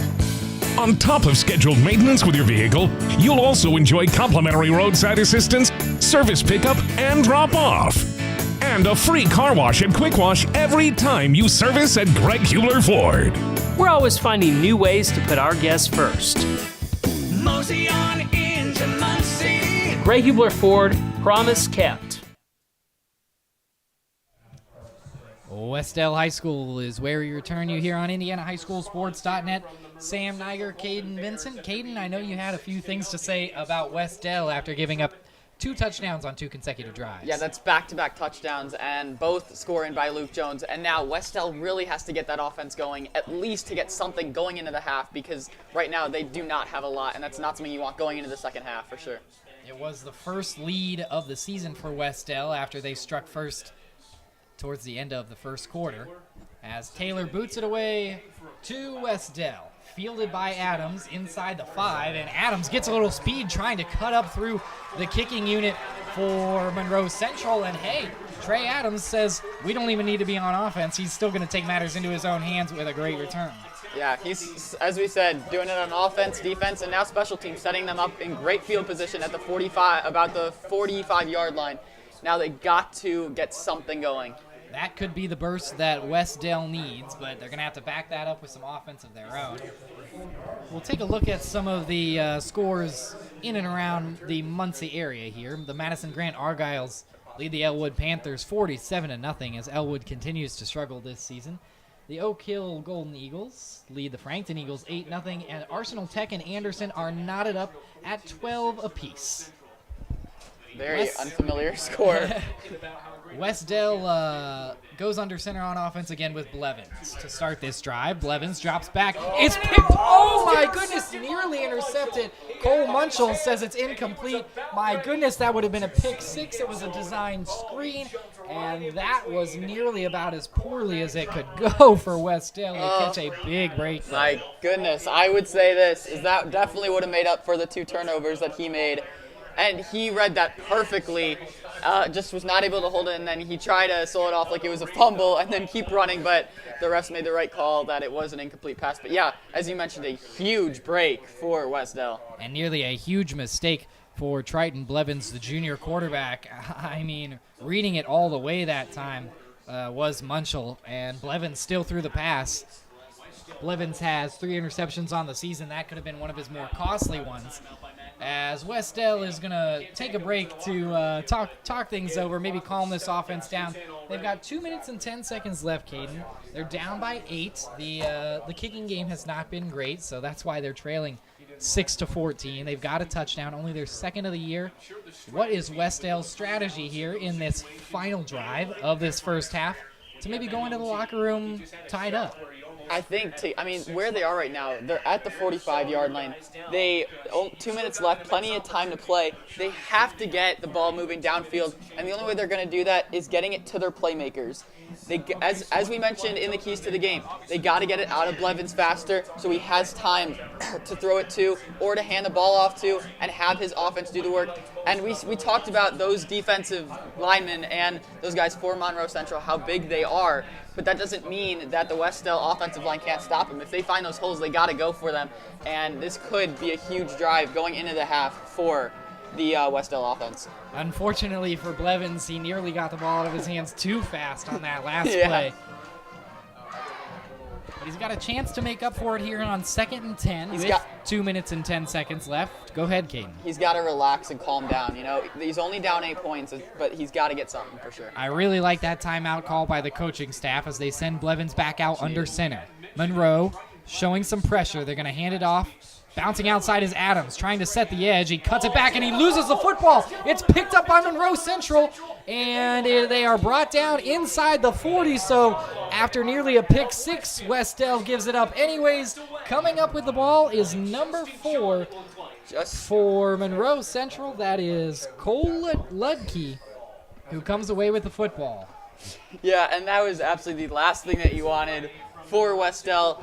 And it seemed like it was a really nice play call and able to get to the outside. But unfortunately, Monroe Central now taking a play out of the Wes-Del defense and forcing the turnovers. And now let's see if Monroe can capitalize on that turnover. Well, they've got great field position with which to do so. Starting from the Wes-Del 38-yard line. Right back out there goes Luke Jones from the gun. Nobody in the backfield with him this time. He is throwing right off the bat. Stepping forward, right over the middle, and he's picked off again. That's interception number 2, and the ball goes right back to Wes-Del. Staying in bounds on the far side is Wes-Del, and they lost the football. My goodness, it goes out of bounds. How crazy of a play can you get, Caden? I don't believe what I'm watching. This has been an absolutely nuts game in terms of We the nearly turnovers. just saw 2 turnovers on one play, and it would have been for the, I believe, like the 6th turnover in the first half at least. It has been 4 turnovers for Monroe Central, 1 for Wes-Del. Turnovers on back-to-back plays, and we nearly saw 2 turnovers in 3 plays. You just can't make this stuff up. It has been a crazy game, and the strategy resets for Wes-Del now with 1:45 to play. All right, now Wes-Del's got the ball back. They have, I believe, that momentum after that pick. And if I was Luke Jones, he had it wide open across the middle and had no one in front of him, but he decided to throw it downfield, and a great read by Alex Thornburg of picking that ball off. It's been some uncharacteristic throws from Luke Jones. We'll see if he can't make up for it on the defensive side of the ball at the cornerback position. But the story right now is the Wes-Del offense, and if they can answer with 1:45 to play in this second quarter. It is Nauman who gets the call on first down, picks up about 3 yards. One thing about this offense, too, for Wes-Del is it is not designed for the 2-minute drill. The clock is going to continue to roll here with 1.5 minutes. How do you get this offense rolling quickly, Caden? Yeah, well, I got to say, I'm kind of shocked what I'm doing. They're in huddle formation, and with that clock running and the way that their offense has been going today, I'm very surprised that they're not going hurry-up offense. And I know they're trying to get their play calls and obviously not fumble the ball or turn it over, but with a time like this and the way they've been scoring, you would expect them to be in a little bit of more hurry-up for sure. Perhaps a coaching strategy from both of these sides, just trying to head into the locker room, calm your teams down after they've both been careless with the football. It is going to be a carry for Nauman again on second down, and what a tackle by Julius Ullum, the freshman, 6 foot 255, and he delivered the heat that time on Brock Nauman, a fellow freshman, who lets him know who's the big boy in town. Yeah, great tackle, and it looks like they're just going to run out that clock. And honestly, kind of smart, but they're making sure they take care of the football and send this into halftime at an 8-point game. Unless we could see the Bears maybe call a timeout, but the way things are going, I think they're just gonna both just take it easy, and after all those turnovers, take it into the halftime. We'll at least see one more play from Wes-Del, as it looks like they actually might go into victory formation to head to the locker room. We'll see. They are going to hand it off. Up the middle goes Nauman. He has a decent carry. He'll pick up the first down, but maybe too little too late here in this first half. But the clock is stopped with 12 seconds left because the chains moved. Could we see either a trick play or maybe a deep throw from Blevins? Wes-Del certainly going to have to worry about not turning the ball over, as we mentioned, but if they are going to haul it downfield, it looks like they're not even going to get a chance to, as the first half is going to run to an end, and what a crazy first half it was. 5 turnovers between the two teams, and the team with 4 turnovers actually has the lead. 14-6, the Monroe Central Golden Bears trying to even their schedule at 500 here in week 6. They lead the Wes-Del Warriors 14-6 at the break. We'll take a 15-minute break here at halftime of football, but don't go anywhere because we've got our halftime update right after this here on IndianaHighSchoolSports.net. Every day is a great day to buy a vehicle at Greg Hubler Ford. Because every vehicle comes with our Greg Hubler promise. On top of scheduled maintenance with your vehicle, you'll also enjoy complimentary roadside assistance, service pickup, and drop-off. And a free car wash and quick wash every time you service at Greg Hubler Ford. We're always finding new ways to put our guests first. Mosey on into Muncie. Greg Hubler Ford, promise kept.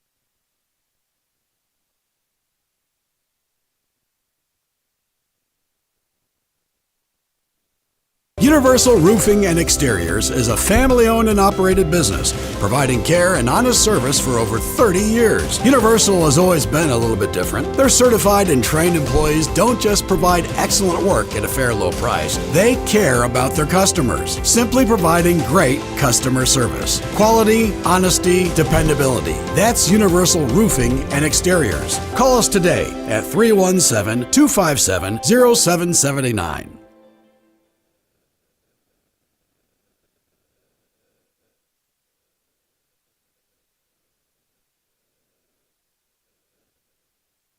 Looking for training that makes a difference?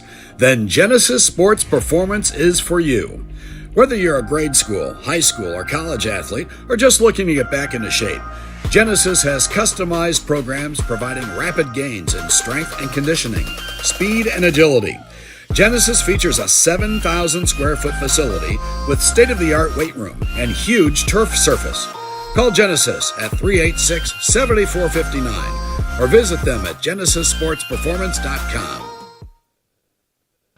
Hi, I'm Steve Hartley, owner and founder of High Gear Marketing, a digital advertising company focusing on data to help businesses improve market share and drive new customers. Are you tired with the lack of accountability from your current vendors? Are you frustrated with your return on investment? Well, my program is different. You actually don't pay unless you sell something. High Gear Marketing takes all the risk. You have zero to lose.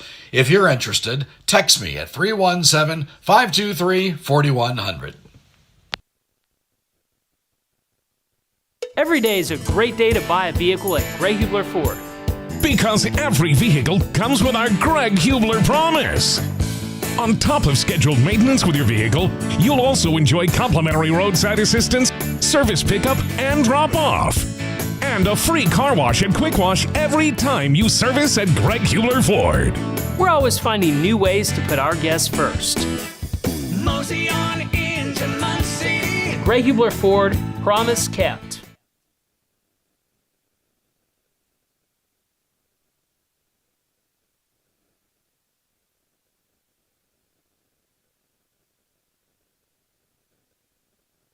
Looking for training that makes a difference? Then Genesis Sports Performance is for you.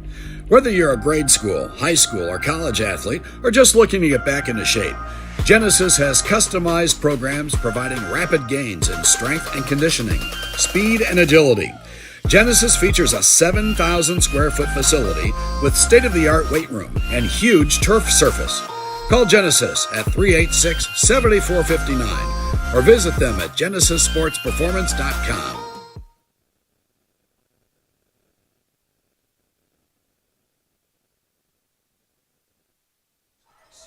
Welcome back, ladies and gentlemen, to Wes-Del High School, where the hometown Warriors currently trail at the halftime break 6-14 against their rivals, the Monroe Central Golden Bears. We will be joined by Wes-Del Athletic Director Kyle Denny here in just a moment, but until then, Sam Niger, Caden Vincent with you here on IndianaHighSchoolSports.net. Caden, our keys to the game before tonight have been pretty spot on. Yeah, Sam, I gotta say, are we? Excuse me. Are we sidekicks or something? We must be. I mean, as you said, they have been spot on to the dot. Luke Jones, as we said, keep the ball on the ground, run the ball, and they will have success. He's ran the ball. They have 2 touchdowns, and Luke Jones has both of them. When he's thrown it in the air, he's already thrown, I believe it's 2 interceptions, and they have 2 other fumbles, both coming from Munchell. So, and the big thing is that we saw Hunter Page get injured in that first half. Will he come back for the second half and hopefully help this Monroe Central offense? And then for Wes-Del, obviously, we also talked about Trey Adams. Trey Adams also has the lone touchdown for Wes-Del, and it'll be interesting to see if Wes-Del's offense can get back into this game and really get something going, because it's only an 8-point game. It's a 1-score game, and I believe both teams needed a halftime after all the turnovers that we saw, and we saw 2 turnovers on 1 play. So, I think it'll be nice to see both teams come out and how both of them will respond to the pressure. Well, Caden, if you are the coach, is that in the locker room, you've got a close game like we are at, only 8 points separating these 2 teams right now. But it was such a hectic, such a chaotic end to that first half. If you're the coaches in the locker room, how do you settle your boys down heading into half number 2 to perhaps either pull away if you're Monroe Central or to battle back if you're Wes-Del? Yeah, well, if I'm Wes-Del, I'm getting number 13, Trey Adams, involved even more, trying to give him some open space, either find him through the air or on the ground, and also getting those other playmakers involved early. And if I'm Monroe Central's coach, it's simple. Give the ball, or have number 3 in possession and really control this offense, and have him run the ball. If they want to get other guys involved, that's great too. But Luke Jones is their offense and has been their entire offense throughout this whole first half. We're going to take a look at some halftime scores in and around the Muncie area right now. Knotted up at halftime, or excuse me, not knotted up, but in a barn burner at halftime is Alexandria Monroe. They trail 7-0 at Mississiniwa. Madison Grant at halftime is handling the Elwood Panthers 54-0. That's an understatement, handling. Yeah, that is quite a scoreline between the Argyles and the Panthers. In the battle between the Eagles, Oak Hill currently leads Frankton 8-0 in the second quarter. Shenandoah leads Hagerstown at Hagerstown 15-0. Arsenal Tech and Anderson tied up at 12 apiece. Mount Vernon at Pendleton Heights, they lead 22-7. Those are our scores to report in the Muncie area. One more, we've got the Lapel Bulldogs, who we saw earlier this year. They lead the Heritage Patriots 12-0. In terms of the scores back in the Indianapolis area, the Tri-West Hendricks Bruins lead the Lebanon Tigers 14-0. Sheridan leads Taylor 41-0. Ben Davis leads Lawrence North 14-7. New Palestine, who has been one of the dominant teams in the state of Indiana in 4A football this year, leads Greenfield Central 21-0 at the break. And we are going to take a quick break as well here on IndianaHighSchoolSports.net. We will be right back for an interview with Wes-Del Athletic Director Kyle Denny when we return. Every day is a great day to buy a vehicle at Greg Hubler Ford. Because every vehicle comes with our Greg Hubler promise. On top of scheduled maintenance with your vehicle, you'll also enjoy complimentary roadside assistance, service pickup, and drop-off. And a free car wash and quick wash every time you service at Greg Hubler Ford. We're always finding new ways to put our guests first. Mosey on into Muncie. Greg Hubler Ford, promise kept.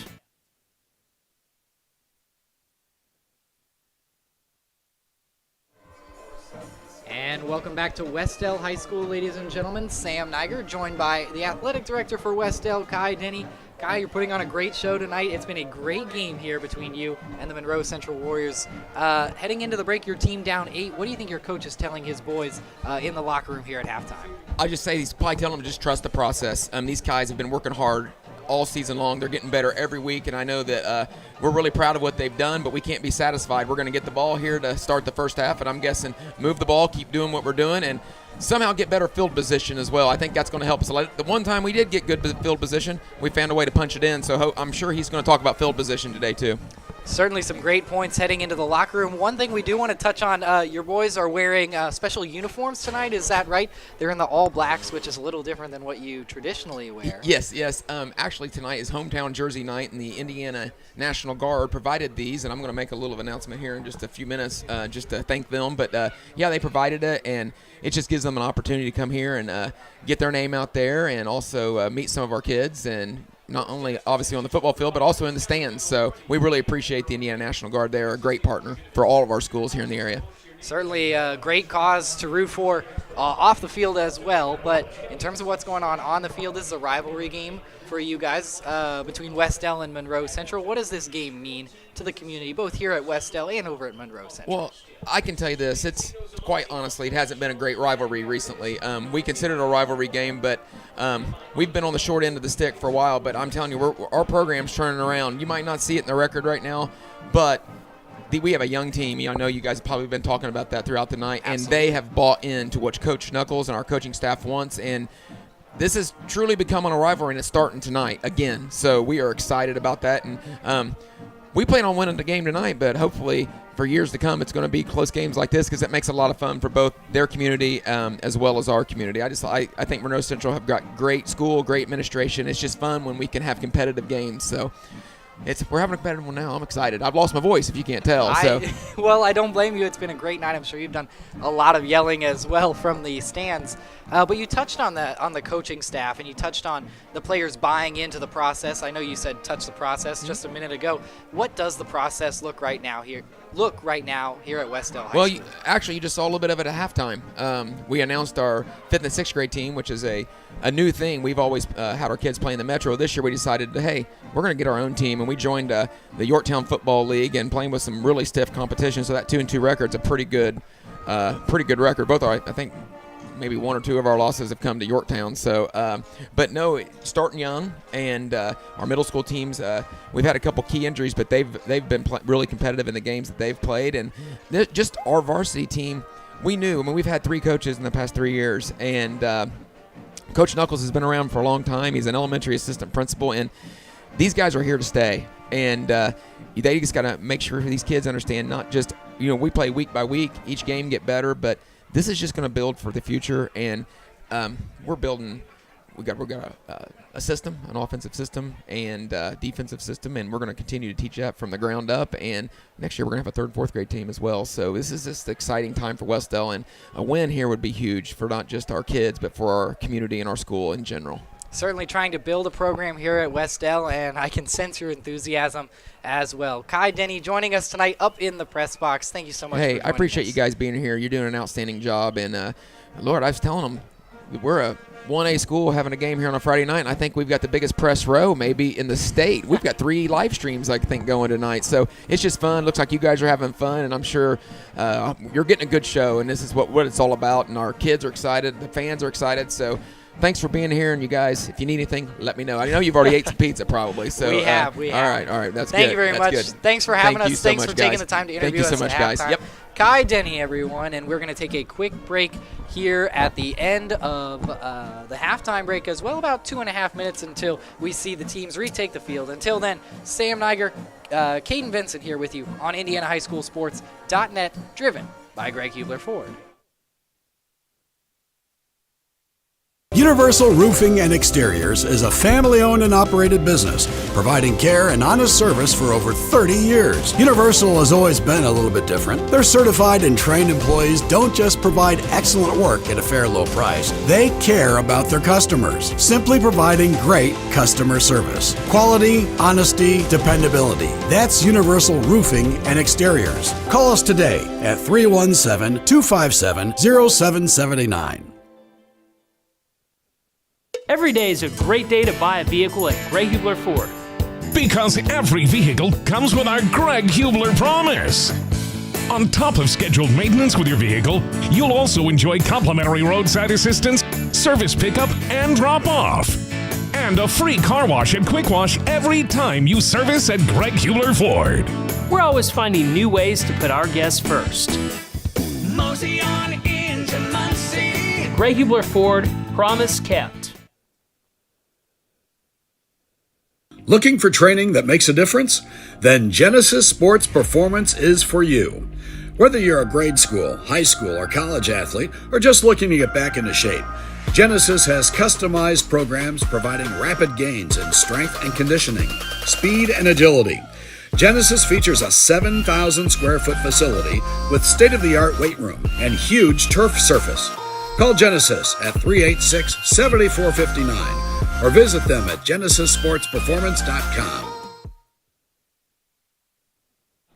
Welcome back to Wes-Del High School, ladies and gentlemen, once again, where we've got one heck of a game here between the hometown Wes-Del Warriors and the visiting Monroe Central Golden Bears. 14-6 at the break. We are nearing the second half, and I know you are excited, Caden. As for me, Sam Niger, I'm excited as well. Caden, a lot of self-inflicted injuries for Monroe Central despite the lead at the break. Yeah, well, I mean, we talked about it, and the big thing is they cannot turn over the ball as much as they did in the first half. They had 4 turnovers, and one of them ended up giving the Wes-Del Warriors a 6-0 lead. However, they did respond thanks to Luke Jones running the ball and getting those 2 touchdowns, giving them a 14-6 lead here as we are about to begin the second half. And honestly, for Wes-Del, they've just got to stop. They've got to continue trying to force turnovers and force that pressure and getting the ball back in great territory. We said they were inside the 20-yard line when they scored that touchdown. If they can get field position like that, it would not surprise me if that Wes-Del would be able to win it on senior night. This is very much a game right now. Absolutely. Look, okay, let's be honest. We didn't expect much out of this game. We had it kind of circled as a possible blowout. Monroe Central has been the program to beat in 1A football in the area here recently. Wes-Del, a very different story in recent years, but we just had an great interview with athletic director here at Wes-Del, Kai Denny, who's actually on the mic over the PA right now. He is so excited about this program. You can feel it just in the stands with the guys on the field. There is confidence in this program right now, and there's confidence in this team on the field that they might come away with a win tonight. Yeah, I just loved how energetic he was about just not even football, but this whole community and how they're really building up into something really special. And, you know, they just had the 5th and 6th graders announce, and they're making a 3rd and 4th grade team. Just a great atmosphere and just a great overall thing here at Wes-Del.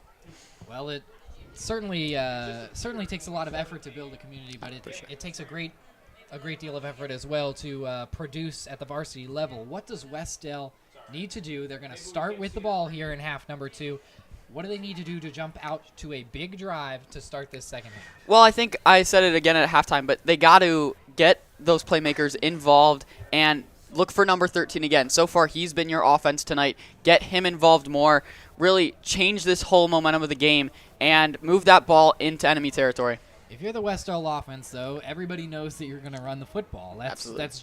That's what you're good at. I say call it trick play the very first play. See what happens. It would be a gutsy call for sure, but we'll see. Perhaps that's why we're up here in the box and not on the field. That's true. You never know, but maybe Blevins getting involved in the passing game could do some good for the Wes-Del Warriors. And as we mentioned, they're going to start with the football after the kickoff from Monroe Central. Yeah, he did not look too bad in the first half. I think mainly it was Luke Jones who made the mistakes for Monroe Central. He really did not look that bad.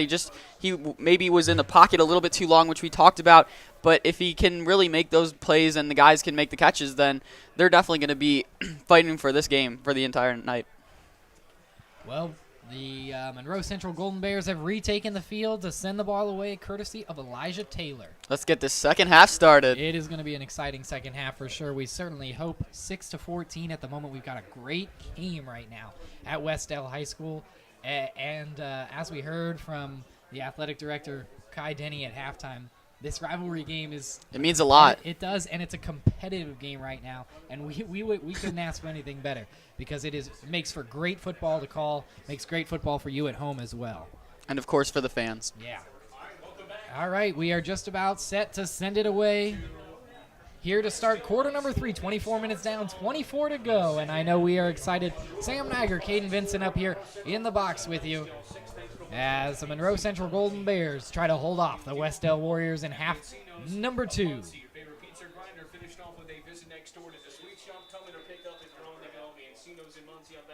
The kick is away from Taylor. It's a short kick. It's going to be fielded inside the 20.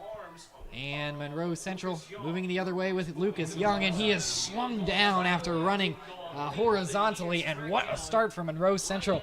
If they're going to find the momentum, why not do it on special teams to start this second half, Caden? Yeah, that was a great job of them all coming in, and there was absolutely nowhere he could go as that defense was right there, and great start to the special teams for Monroe Central. Now quarterback Triton Blevins will come out to command the offense in quarter number 3. Who was on the return was the man who had the lone touchdown for Wes-Del there in the first half, but the divvying up has been Nauman, Adams, and Young. Ball will start right at the 20-yard line. They'll give forward progress to Young as Blevins goes under center. Blevins sends a man in motion. He's going to pitch it to Adams. Adams has some space out to the right side. Oh, he is slung down from behind. That's going to be a horse collar tackle. Literally took Adams off his feet by the horse collar. My goodness. You could see that all the way up here. And you saw, I think there were 3 flags that were thrown, all because everyone was on that horse collar. Pretty obvious call.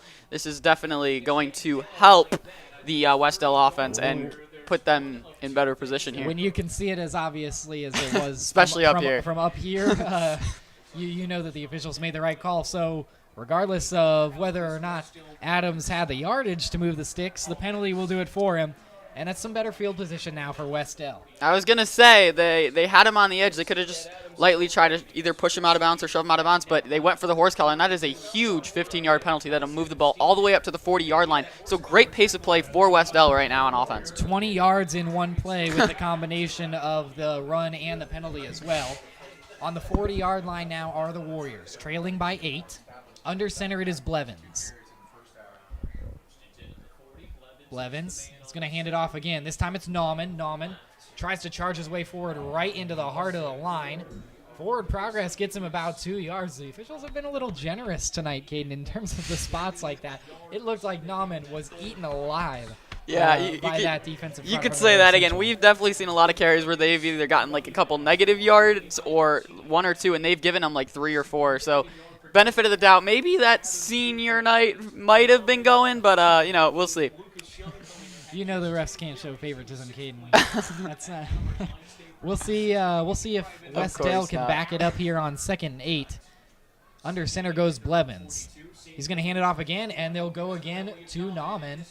2 yards once again. Hey, that time it looked like a 2-yard rush as the officials maybe get the call right this time. It's going to be 3rd and medium for the Warriors. You know what, though? Even though it's 3rd down, they're moving in the right direction. They're moving forward. They just got to keep this up. And I would imagine they might call a pass play here, even though they've gotten positive yardage on the ground.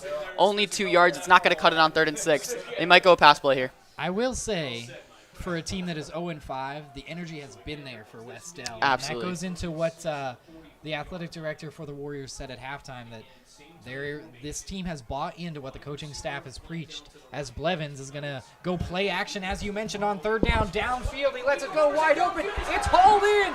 Number 13 is Trey Adams, and Adams is going towards the goal line. He is just I think they're going to to mark him. He's going to be about 2 yards or maybe a yard short. What a pitch and catch. Blevins, we mentioned at halftime, needed to get involved in the passing game. He delivers that time to Trey Adams. What did we say? Get the passing involved. Get it to number 13. Good things happen. And there's a great example of it right there. A beautiful throw by Blevins. And he did the rest, and he will be down at about the 3-yard line. And now a golden opportunity for Wes-Del to not only get back into this game, which they already are, but to possibly tie it up for the 2-point conversion. One thing that we certainly need to keep our eye on is that Blevins actually just walked to the sideline. He's clutching that right shoulder right now. He tried to go back onto the field, but I think the official is sending him off. So the backup quarterback is going to come on to the field for Wes-Del. That is number 3, Carter Flynn. Carter Flynn is the punter and the kicker. He hasn't had a great night doing that, but now thrown into a crazy situation at the 3-yard line for a 1st and goal. Yeah, you talk about a pressured spot. Here is his opportunity, and this guy is a freshman. So big opportunity here on senior night. He goes under center here on 1st and goal. Flynn, he's going to hand it off, and dancing his way towards the goal line was number 34 that time for Wes-Del. That is Devin Groh, and he's brought down at the 1-yard line. I got to say, Sam, I don't know if you saw that. That was a great effort by Carter Flynn as Blevins is coming back into the game now. Flynn did his job certainly there under center at quarterback for Wes-Del. Just didn't turn the ball over, which I think was the main concern. And he got positive yardage.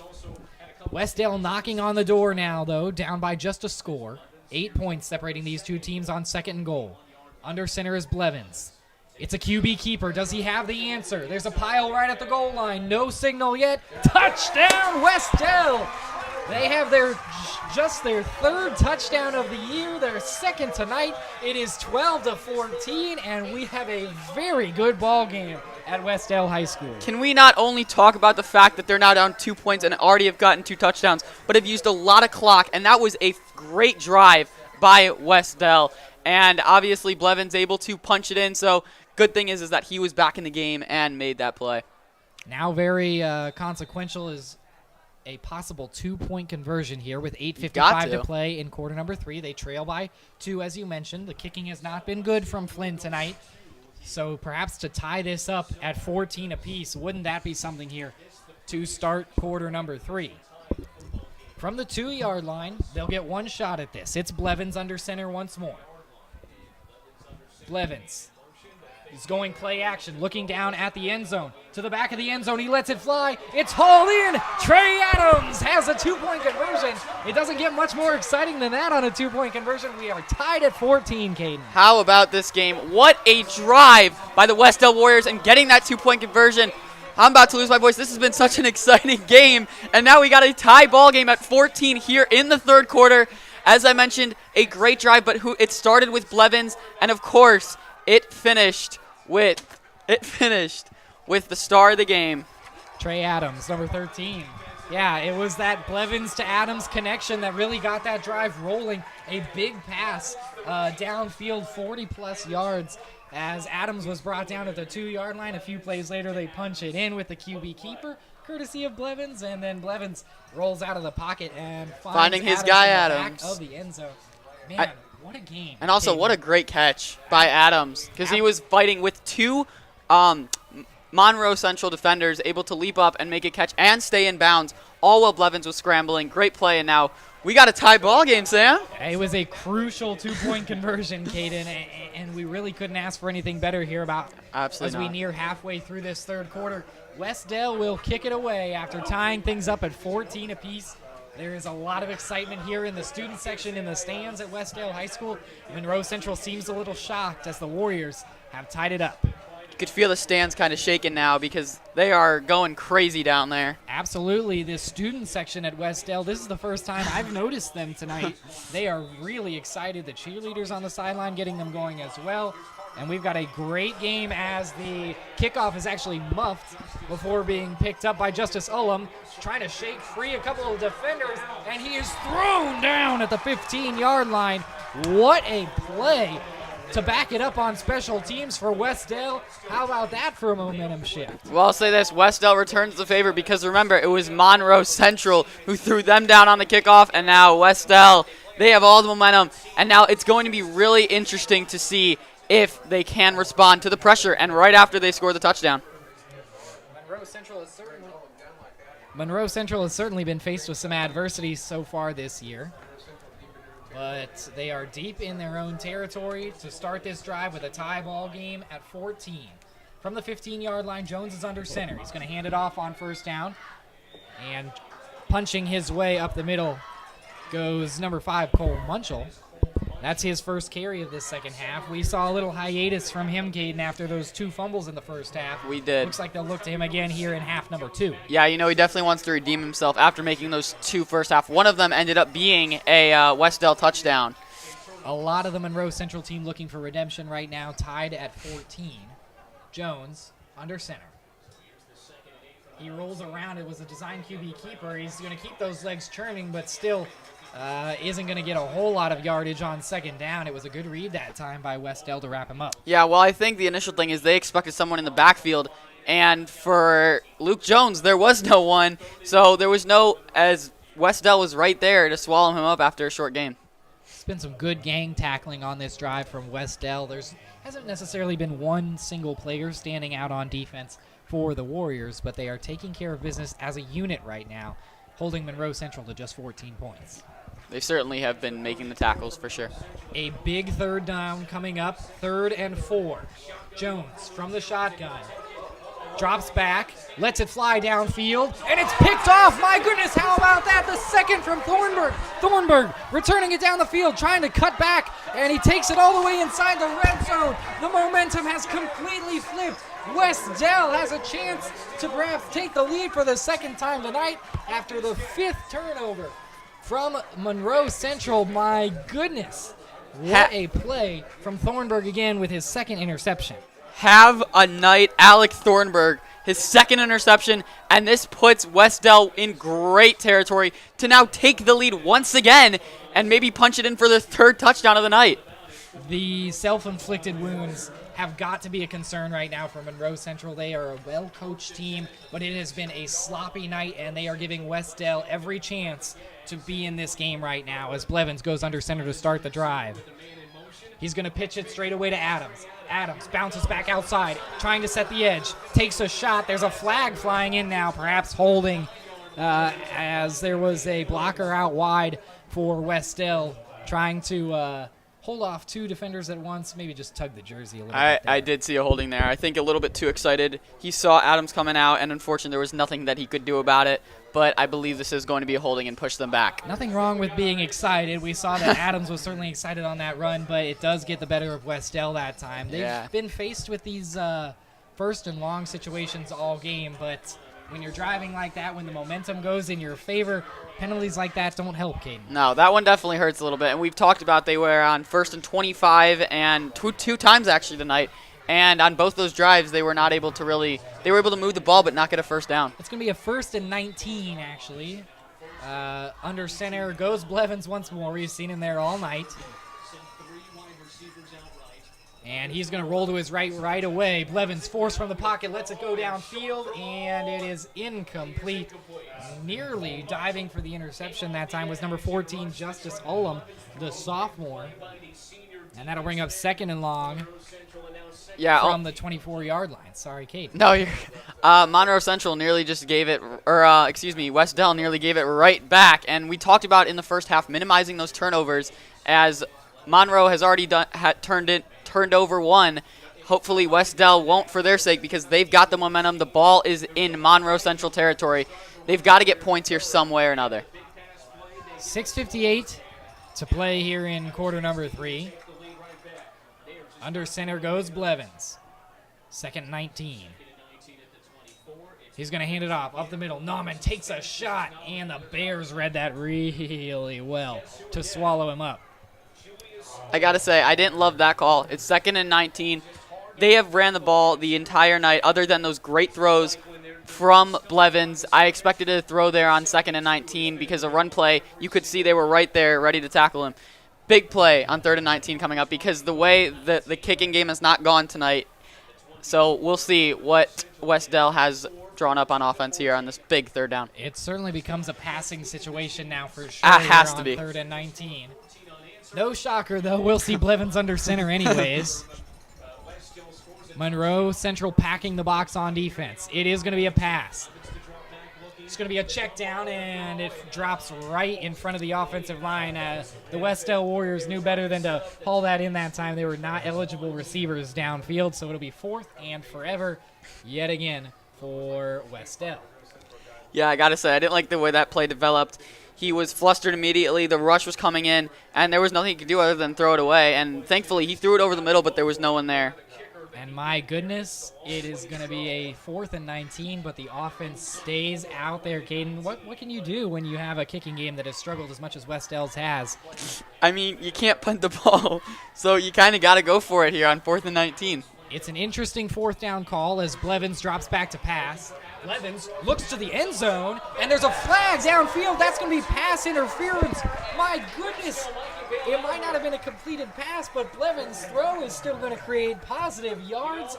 Penalties back and forth between these two teams, really shooting themselves in the foot, though, that time were the Golden Bears. I've got to say, how many times in the NFL do you see a team go for it on 4th down, throw it deep, and get those PI calls to sell them out? And they did there, and that is a huge 1st down for Wes-Del. The official on the field giving the pass interference call. That was on 4th and 19, too. Yeah. Oh, I believe he called a holding downfield rather than a pass interference. Interesting. I'm not sure. So it is still going to be 4th down for Wes-Del. But hey, they will. They'll still take the yardage, and they'll take another chance at perhaps moving the sticks. They'll take the yardage here, and they're out now at the 12-yard line. So you wonder if they might change up the play call and maybe run a type of trick play here. near the Still a goal line. long way to go on 4th and 7, but after all that miscommunication, we're going to take a break. And I think it's a good call that time by Wes-Del to talk things over. Especially because I saw 12 men on the field for Wes-Del, and you cannot have that. 4th and 7, this is a big play. Wes-Del has got all the momentum, and Monroe Central's trying to keep themselves in the defense, because so far the defense in the second half has not looked good for Monroe and for Wes-Del. 4th and 7, a big play coming up. One guy that has really gone unsung for us tonight, I would say, is Julius Ullum, number 72 on the defensive front for Monroe Central. He's just a freshman at 6 foot 255, but he has been a force up front. He has delivered so many of those big hits for the Golden Bears, and I think he's a guy they look to on defense here to stop Wes-Del on 4th down. What do you see in terms of the defensive scheme here from Monroe Central, Caden? Well, real quick, you mentioned the freshmen. It's a lot of the underclassmen that are making some big plays tonight. 2 young teams tonight doing battle for sure here at Wes-Del High School. But the quarterbacks are the senior leaders, and they have controlled both of these offenses pretty well tonight, I would say. Yeah, if you're Monroe, you've got to stop them on 4th and 7 and do not get a penalty here. Well, here comes attempt number 2 at 4th down. Under center goes Blevins. 4th and 7. He goes play action again, rolling out to his left. He's got a man in his face, looking downfield, hit as he throws, and that goes incomplete. It was a great read that time. Number 52 goes up front for It was Elijah Monroe Goodspeed who Central. got there, and there was nothing that Blevins could do. He was in the pocket and able to scramble out, but Goodspeed saw him all the way and able to force him out of bounds and make a ill-advised throw. And as a result, it now will be the Golden Bears football. Well, after so many mistakes on offense, Monroe Central has still done a good job of holding Wes-Del off. I mean, I know Wes-Del's offense has not been their strong suit this year, but you got to give credit where credit is due to the Golden Bears defense for holding off after their offense's mistakes. Especially when Wes-Del seemed to have all the momentum. From the gun is Luke Jones, and Jones is going to have a QB keep rolling out to his left, looking downfield, takes a shot, keeps going, he bounces outside, he's got a little green space in front of him, and he takes it out past the 30. What a run from Luke Jones to get out of the shadow of his end zone. And that was a great run, as you mentioned, but he was able to follow his blockers and scramble outside of the zone, able to give himself some space, and honestly, a great run. And as a result now, Monroe Central moving the ball, and they're past the 30-yard line. Yeah, it's been a slew of great plays for Jones. He has been the offense tonight for Monroe Central. I know we've mentioned that multiple times, but It's been with his legs, though, not in the air. He has he's thrown 3 interceptions tonight. They can't afford another one here. it could be running the football the whole rest of the way for Monroe Central. I don't think we'd be super surprised by that. Jones deep in the shotgun here as they're going to give Wes-Del a chance to sub. It will be interesting to see if Monroe Central gets some of their passing game involved, though. Because you got to expect that Wes-Del is expecting that they're just going to run it every single play. The secondary has looked great, though, from Wes-Del. I mean, They have. We mentioned Alec Thornburg. He's got 2 interceptions tonight already. We'll see what they dial up here on 1st and 10. Deep in the gun is Jones. Little pre-snap motion. It's going to be a QB keeper again. Jones, the explosiveness right away, and he has the line to gain. My goodness, we have not seen such electric explosiveness from Jones all night. But what a great run from him. It looks like he just got into his second gear there, and it looks like he's getting the energy back up for Monroe Central as they continue to drive down the field. It's going to be the ball placed at the 44-yard line. Still in Monroe Central territory. Jones goes to the gun again.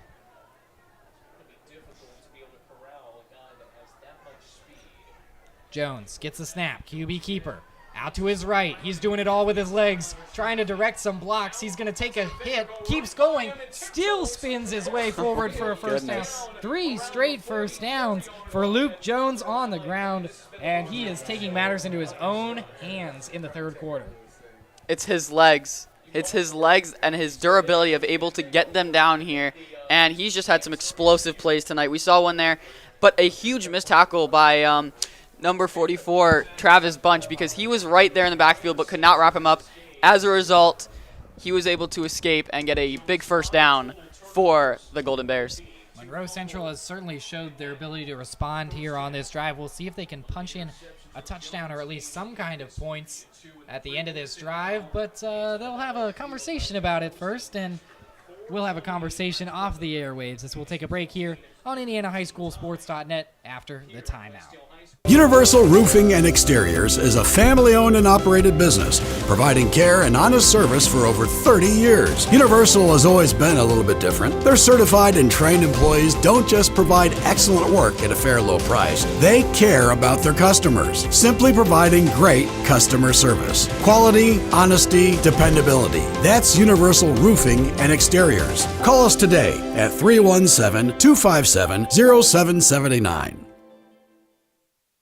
Looking for training that makes a difference? Then Genesis Sports Performance is for you. Whether you're a grade school, high school, or college athlete, or just looking to get back into shape, Genesis has customized programs providing rapid gains in strength and conditioning, speed and agility. Genesis features a 7,000 square foot facility with state-of-the-art weight room and huge turf surface. Call Genesis at 386-7459 or visit them. Welcome back after the timeout here at Wes-Del High School. Knotted up at 14 apiece, but Monroe Central putting together a decent drive of their own. With Luke Jones under center, he's got a first down in front of him. Rolling out to his left, he's got some blockers. The QB keep again. This time he takes a shot in the backfield, and Wes-Del is able to hold him in, at least for now. Surprise, surprise, he ran the ball, and Wes-Del finally able to recognize that. Now do they move to the passing game or get other guys involved? It'll be interesting to see how they play out the rest of this drive. A much-needed tackle that time for Wes-Del, I will say, because Jones has just been absolutely rolling on this drive as They are now in Wes-Del territory. Jones from the gun again. He has been operating in the gun all drive long. Another QB keeper. Man, we already know what's coming. Oh, and Wes-Del does too as they read it well again with another big play to force 3rd and long. And now, what do you do here on 3rd down? You've got to pass it, right? You would think so, but I thought perhaps 2nd down and 9 was a passing situation too for Monroe Central. They've been very one-sided on this drive, and it worked up until that timeout. We'll see if Wes-Del's defense can't dial up something big here to stop Jones and company. Yeah, so far that timeout has gone Wes-Del's way as they have gotten their defense together and stopped Luke Jones from getting these big runs. Deep in the shotgun once again is Jones.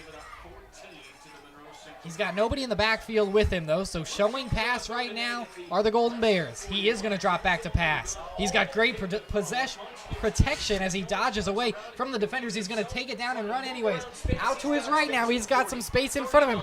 He's got some green grass now, and he takes it all the way down towards the 20. What a run from Jones. A broken play. He wasn't supposed to run that time, but he takes care of business with his legs again. Can we talk about that block by Justice Ulam downfield? A great block, able to manage for Luke Jones to get down the sideline and get a huge first down for the Bears.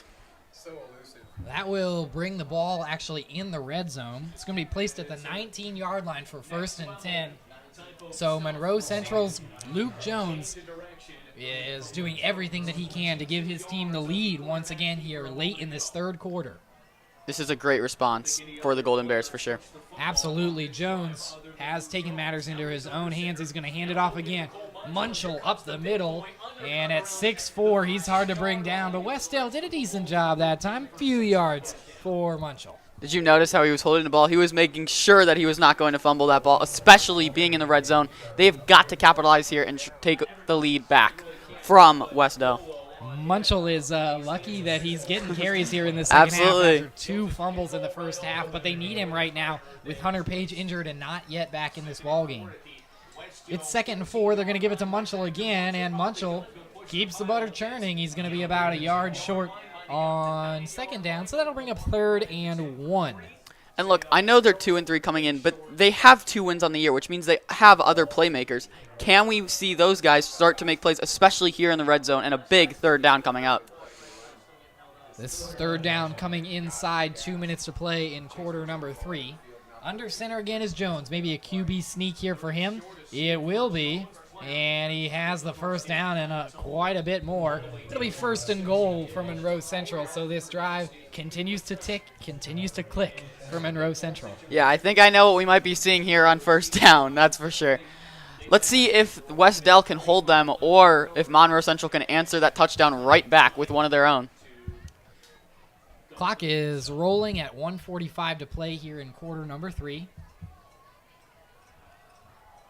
Under center again is Jones. Munchell right behind him. They are stacking the box right now, trying to win with power. It is Jones handing it off to Taylor, and Taylor is wrapped up right at the line. Maybe got a yard or two out of it. The kicker gets involved on the ground this time. We love Elijah We Taylor do. You know what? He's made plays at the tight end position. He's had some great kicks tonight, and now he's running the ball. He could do it all. Heck, make him quarterback. I don't know that Monroe Central wants to risk that right now, especially with as well as Luke Jones is playing. But, hey, it's been a crazy game. What the heck? I will say Luke Jones has played very well on the ground when he's ran the ball, but passing a little bit of questionable throws tonight. No completed passes on this drive, but it doesn't matter as Jones has gotten it done anyways. He'll take it from under center again, rolling out to his left, cuts it back across the field, and he is wrapped up from behind. Wes-Del finally has a good tackle with Jones in space. That's a hard tackle to make with such a shifty quarterback. Yeah, that was a one-on-one tackle and a great job of Wes-Del of getting to him before he was able to escape out of the pocket and take him down in the backfield. A big 3rd down coming up for the Bears. Caden, yeah, like you said, it is 3rd down. 3rd down and 4. And look, 4 yards has been a pretty reasonable ask from Monroe Central as long as they don't turn the ball over or commit a penalty. But still, this is a big play for Wes-Del, especially on the defensive side of the ball, and for Monroe Central trying to retake the lead. Under center goes Jones. He hands it off. Munchell up the middle, and he leaves no room for doubt as that is a touchdown with 4 seconds left in the 3rd quarter. Man, it took the officials a little while to signal for that on the far side, but it counts just the same as Munchell makes up for those fumbles with a big score. And the only ones involved were Luke Jones and Munchell, but you got to give that offensive line a lot of credit. They were able to get Luke Jones space, able to make the plays, and as a result, they now take the lead once again. You can feel there's a little vindication right now amongst this Monroe Central team as they regain the lead, and they will make it a 7-point lead, courtesy of Elijah Taylor, 21-14. 4 seconds left in this 3rd quarter. What the heck, Caden? Let's stay here and talk about that drive from Monroe Central. How does Wes-Del respond here? They've got a whole 4th quarter ahead of them. They ran a great drive last time, their best full field drive of the game, but they are going to need a big performance from Triton Blevins and company. Yeah, that was their best drive of the night. In fact, I think that was their best drive of the season without question. They started with great field position around the 35-yard line, but the big play obviously was Blevins throwing to Adams for that 40-yard pass. But honestly, they had a great play call, running some plays, pass plays, and they even got Carter Flynn in the game, and he was able to get some positive yardage. So, a huge chance for Wes-Del to either come back in the 4th quarter or maybe Monroe Central will take that momentum back that we thought they'd have for the entire game.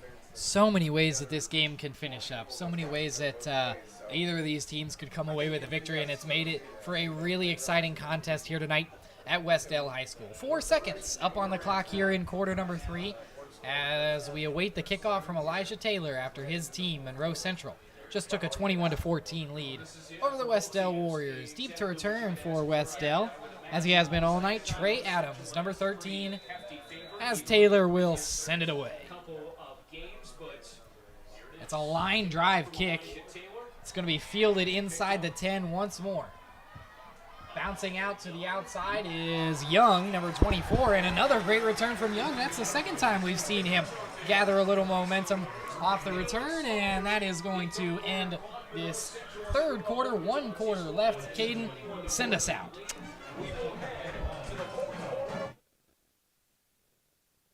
Every day is a great day to buy a vehicle at Greg Hubler Ford. Because every vehicle comes with our Greg Hubler promise. On top of scheduled maintenance with your vehicle, you'll also enjoy complimentary roadside assistance, service pickup, and drop-off. And and a free car wash and quick wash every time you service at Greg Hubler Ford. We're always finding new ways to put our guests first. Mosey on into Muncie. Greg Hubler Ford, promise kept.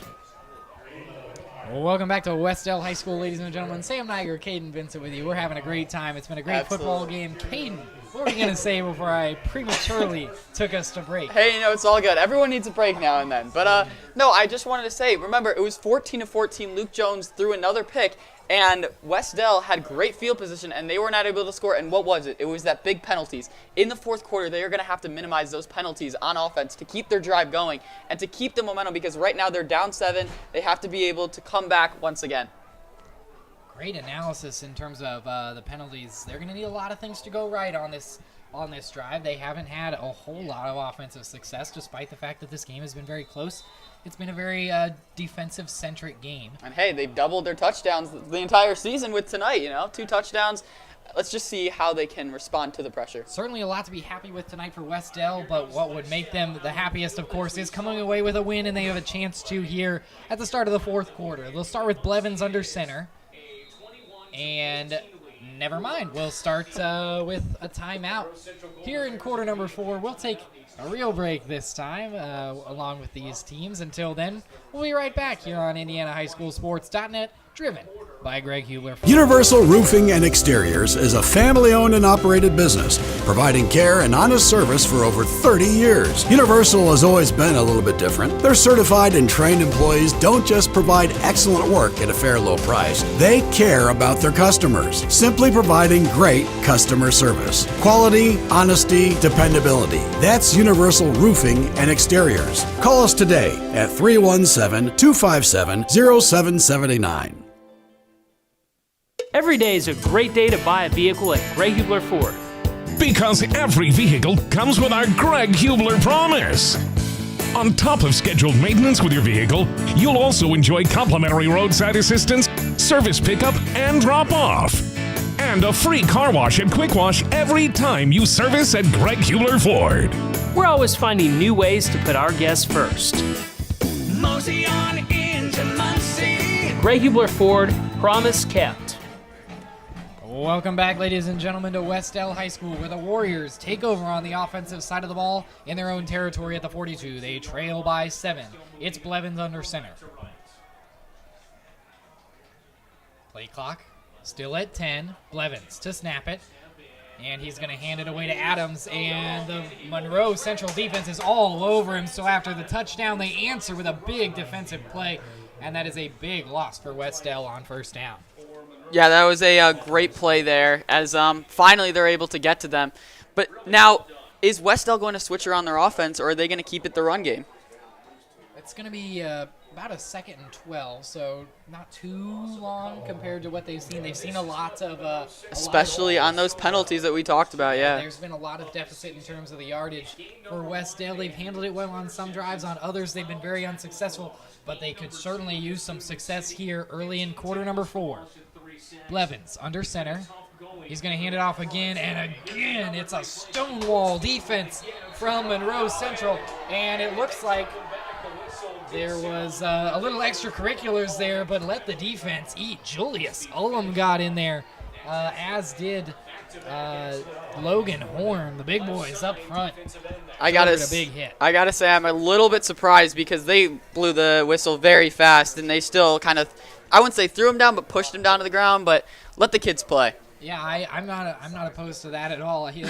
They threw him down right around the 30-yard line, and the ball is spotted at the 40. So there was a lot going on after that play. But hey, a 3rd and long for Wes-Del. What do you draw up here, Caden? I think it's got to be a pass play, and look for, of course, Trey Adams. Under center, it is Blevins. They're actually going to hand it off to Nauman here, who runs forward, and he charges up towards the 45. He gets a little secondary push. He gets some of the yardage back that they lost on those first 2, but you're shaking your head, Caden. I know you don't like that. I don't like it. It's 3rd and 12, and you're calling a run play right up the middle. It's not going to do a whole lot for your offense.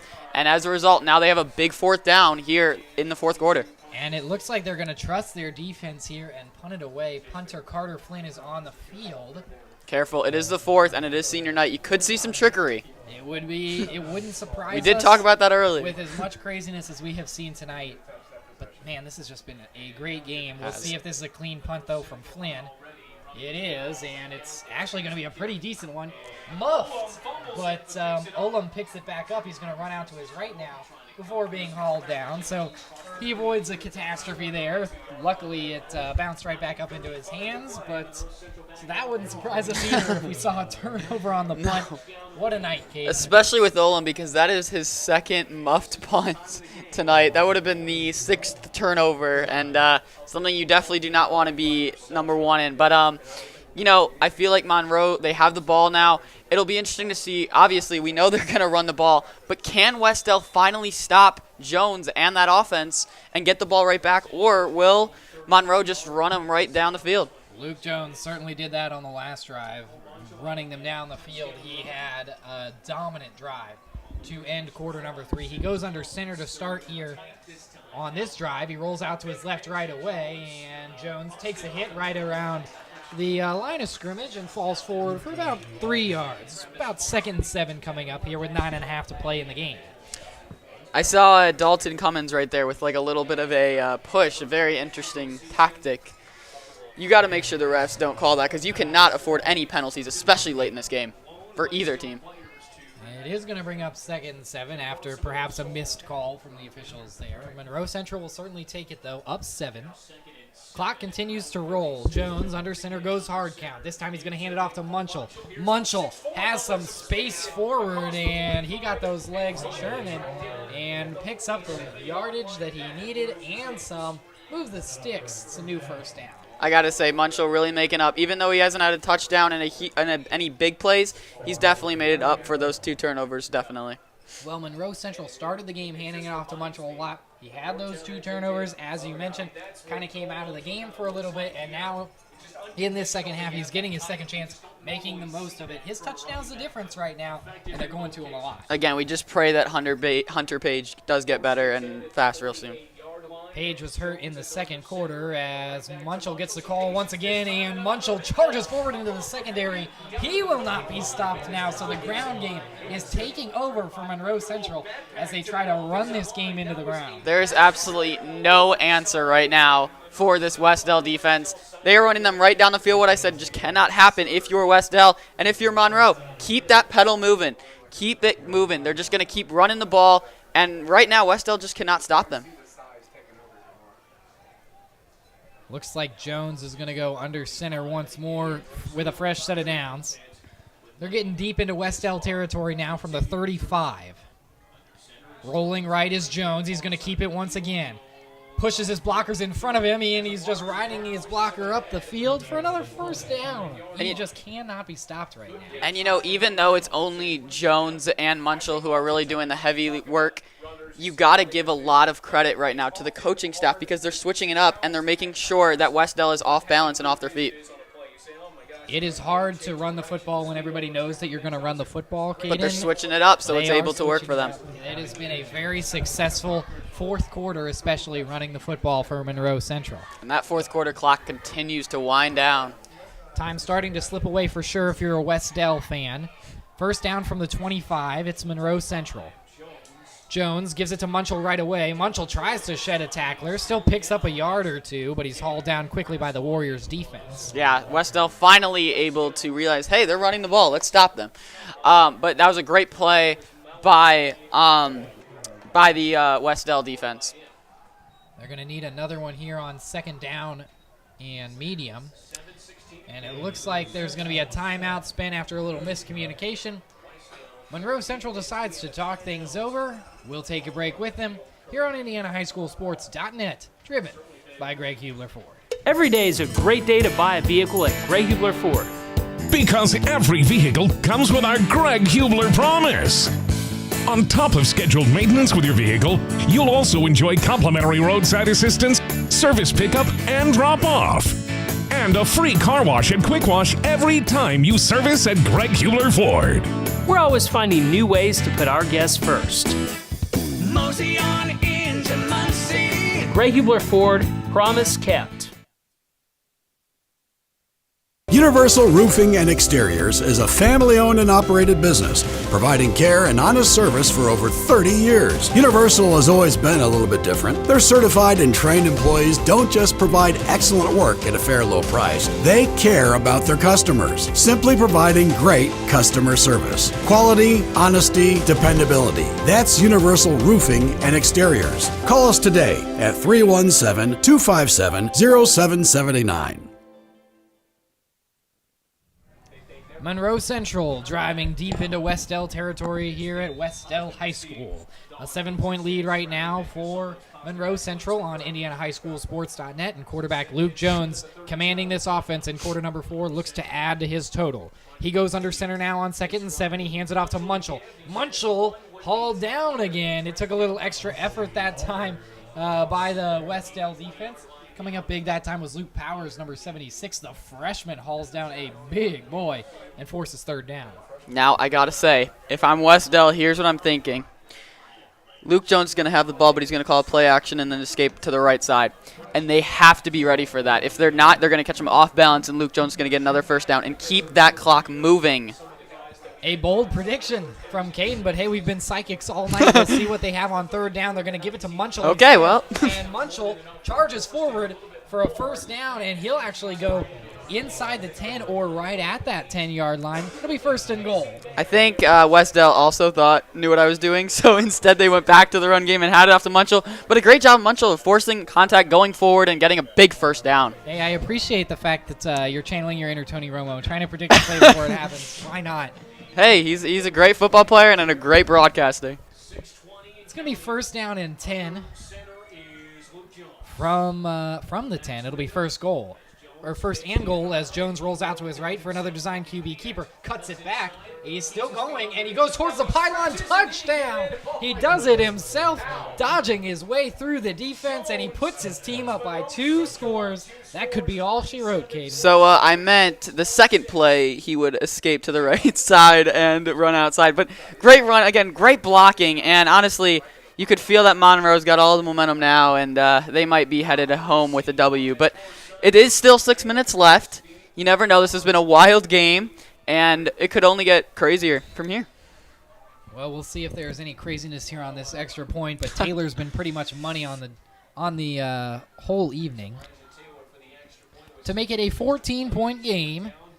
And Monroe Central has double the score of Wes-Del. 6 minutes of football left, and it's going to be 6 exciting minutes here on IndianaHighSchoolSports.net. Caden, what you got for us? As you mentioned, a big night for Taylor. Not only just kicking the ball, but hey, part of that run game and part of that pass game, and I think one of only a couple completions tonight for Luke Jones that he's thrown.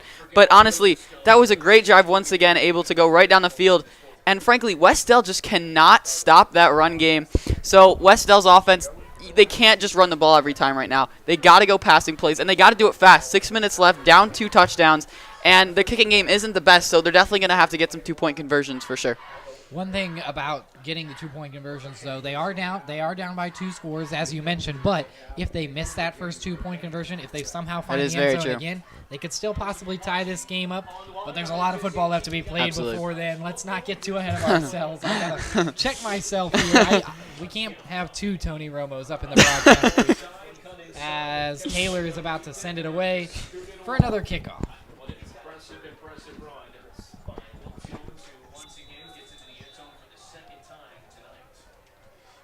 Taylor boots it away to Wes-Del.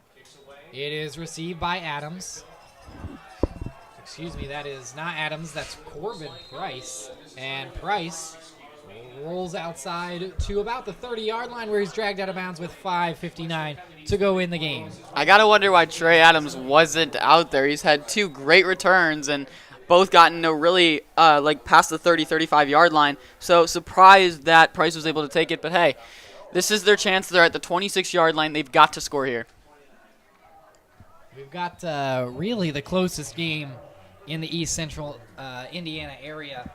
We'll give you some of those scores now. Mississiniwa is beating Alexandria Monroe 28-0. Madison Grant beating Elwood 61-0. Oak Hill beating Frankton 40-0. And Eastbrook winning 50-6 over Blackford. So we definitely got the closest game of the evening tonight here at Wes-Del High School. It's been a great one. It has been, as their offense goes back out onto the field. And that's a big hit against Nauman as he tries to find a hole through that Monroe Central defense. Nothing going really there on first down, but clock starts to roll. Monroe's recognizing that they're going to run the ball, something that Wes-Del apparently just didn't do when Monroe had the ball. So they've got to be passing here, right, Sam? You would think so, but there is still a decent amount of football left to be played at 5.5. They might want to hurry up the offense a little bit if they are going to run the football, though. Yeah, certainly in no hurry right now as they're still in the huddle, and that play clock is already down to 10 seconds. I wouldn't be surprised if we don't see a timeout spent here as the Warriors hustle to the line. Blevins takes the snap quickly, and he gives it to Nauman once more, and once again Nauman is hauled down after about a 2-yard game. It'll bring up 3rd down and long. They took about 30 seconds to say they were going to do a straight handoff and get 3 yards maybe. And now, yeah, go ahead. No, I was going to say, I think about the same thing as you. It's going to bring up a 3rd down and medium, and it's going to be a tough ask for an offense that has struggled to come up with chunk plays tonight. You've got to look for Trey Adams. I mean, you've got to. You've got to wonder. Or maybe look for Price, you know. He's got some speed. He's got some elusiveness. Give him a chance. Give these young guys a chance.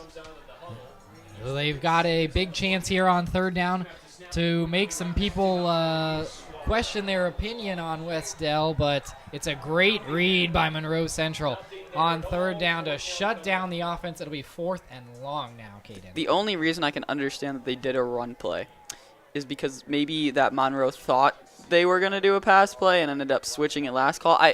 I can't understand why you're running the ball still on 3rd and 7. I know they haven't had a lot of success in the passing game, but they've certainly had a lot more success than Monroe has in the air, for sure. Either way, it's a great read from Monroe. Absolutely, yeah. They played stellar defense since they gave up that early touchdown in the 3rd quarter. They really have, especially when they were on their own side of the territory. A 4th down that could possibly seal the deal, as it's going to be play action for Blevins. He chucks it downfield, and he's going to be picked off. That is going to do it. Monroe Central dominates on both sides of the ball in quarter number 4. They force turnover number 7 of the game, and it is going to give great field position to the Golden Bears offense, up already by 14. And that was a great pick by Isaiah Mangus, getting in front of the guys and able to make a play. But honestly, Blevins threw it right to him. I mean, what more was there to do than just catch it and then go out of bounds? We had been questioning why the Warriors weren't throwing the football. I think we got an answer on that play for sure. And you know what? I got to say that was smart of him going out of bounds and making sure that he didn't fumble the ball, knowing what we've known this entire game with both offenses. A mature play by the outside linebacker as Luke Jones comes back out on the field to seal the deal. He's going to go with a screen out to Munchell. That's his first throw of this 4th quarter, and Munchell dancing his way over on the far side. Sheds a couple of tacklers. He wanted the end zone on that play, but he's brought down inside the 10, and his teammates hyping him up. Why not? He has redeemed himself in half number 2. Wes-Del just looks so defeated right now. And honestly, that was just a great effort by Munchell of not only catch and run, but able to escape as well and break some tackles. And honestly, the only fans that we can hear now is a lot of the Golden Bears fans. Yeah, they made their presence felt despite being all the way over on the far side of the field. They certainly have. have. They packed in those Small but mighty. Small but mighty, absolutely. Their offense has been mighty, but they are nothing but small. They have dominated the trenches up front, especially in quarter number 4, as they'll give it to Munchell again. The biggest boy on the field tries to head towards the end zone, but he's wrapped up right at the line of scrimmage. No surprise there of the run play. It's going to be 2nd and 10, or 2nd and 7, excuse me. Few yards, that's all that time from Munchell. Clock's going to continue to roll at 2:35 to play in this game. 28-14 is the score. Monroe Central taking their time here as they try to seal this game away. Under center goes Jones. He's going to give it to Munchell again. Why not? It's the Cole Munchell show. As he powers his way forward inside the 5-yard line, they'll mark him down at about the 4. And what a drive this has been for Cole Munchel, honestly. And great throw by Luke Jones on that first play, but really, Munchel's taken over this entire drive and gotten them down all the way to the 4-yard line. With as sloppy as this game has been from Monroe Central, the 5 turnovers, the fact that they're up by 14 right now, the fact that they are still dominating this game in the way that they are, it's been a very mature win for Monroe Central. I absolutely agree. Getting over those turnovers, and you can't put those to your head. You got to put them in the back of your mind, and so far, Monroe Central certainly has. And running under center quickly is Jones, trying to avoid the delay of game, and he's going to take a knee here early, so we won't see a 5th touchdown, I don't think, but Monroe Central is going to get it done with a big win here on the road. They battled back. What a game it was, and I think we are very happy that we saw a competitive game tonight. We saw the Wes-Del Warriors getting 2 touchdowns, and honestly, it looked like it was their game in that third quarter. They got a huge interception. They had the momentum inside the 20-yard line, but it looks like Monroe Central, and you know what, I give them a lot of credit for this because, you know, they're on the road, and it is senior night, so it's a big night for Wes-Del, and they are going to lose, but hey, at least Monroe Central's not rubbing it in. And another knee from Jones, so maybe just one more kneel, and we will have ourselves a game as both teams are actually... I think we have a timeout. A timeout was spent by Wes-Del. Maybe they want the ball back here to give their offense a chance with 57 seconds. Hey, why not? You know what? They've played a great game, so... Certainly their best performance of the year, we would say. Absolutely. I mean, this is an offense that coming into tonight averaged 1.2 points per game. They averaged 44.6 points per game against them. It just has not been their year. But we talked with Kai Denny, the athletic director of Wes-Del, at halftime. There's so much optimism around this team, as it looks like we're going to have Elijah Taylor kicking a field goal. On 3rd down? I think they really wanted to kneel this game out, but after the timeout from Wes-Del, maybe Monroe Central just wants to get the ball out of their offense's hands. To be honest, I don't blame them because you're trying to avoid injuries at this point. Absolutely, the game is of course. relatively over, but I also don't blame the Warriors for wanting the ball back. Yeah. Kick is up and good, and add a field goal tally to Elijah Taylor's name. And it was a very nice moment as the timeout, as they did take out some of the seniors to show their appreciation because, man, have they played a great game tonight. Even despite being down 17, the way they fought in that second and third quarter, and they had the lead at the end of the first, I believe, right? They did. It was 6-0 at the end of the first as the rain is starting to fall big time here at Monroe Central. But, hey, that's not going to dampen the spirits of Monroe Central tonight. They now lead by 17, 31-14. But, hey, despite the fact that it's a 17-point game, I don't know that reflects the storylines in this game, the effort that Wes-Del put forward. Yeah, it won't damp Monroe, but it might damp our cameras a little bit. Yeah, it is what it is. Hopefully for our technology's sake, we'll see an end to this rain or an end to this game at least soon. Yeah, it certainly is coming down out there. But, you know, as you said, they did put up 31 points, but it was the way they were able to come back from adversity. They were tied at 14.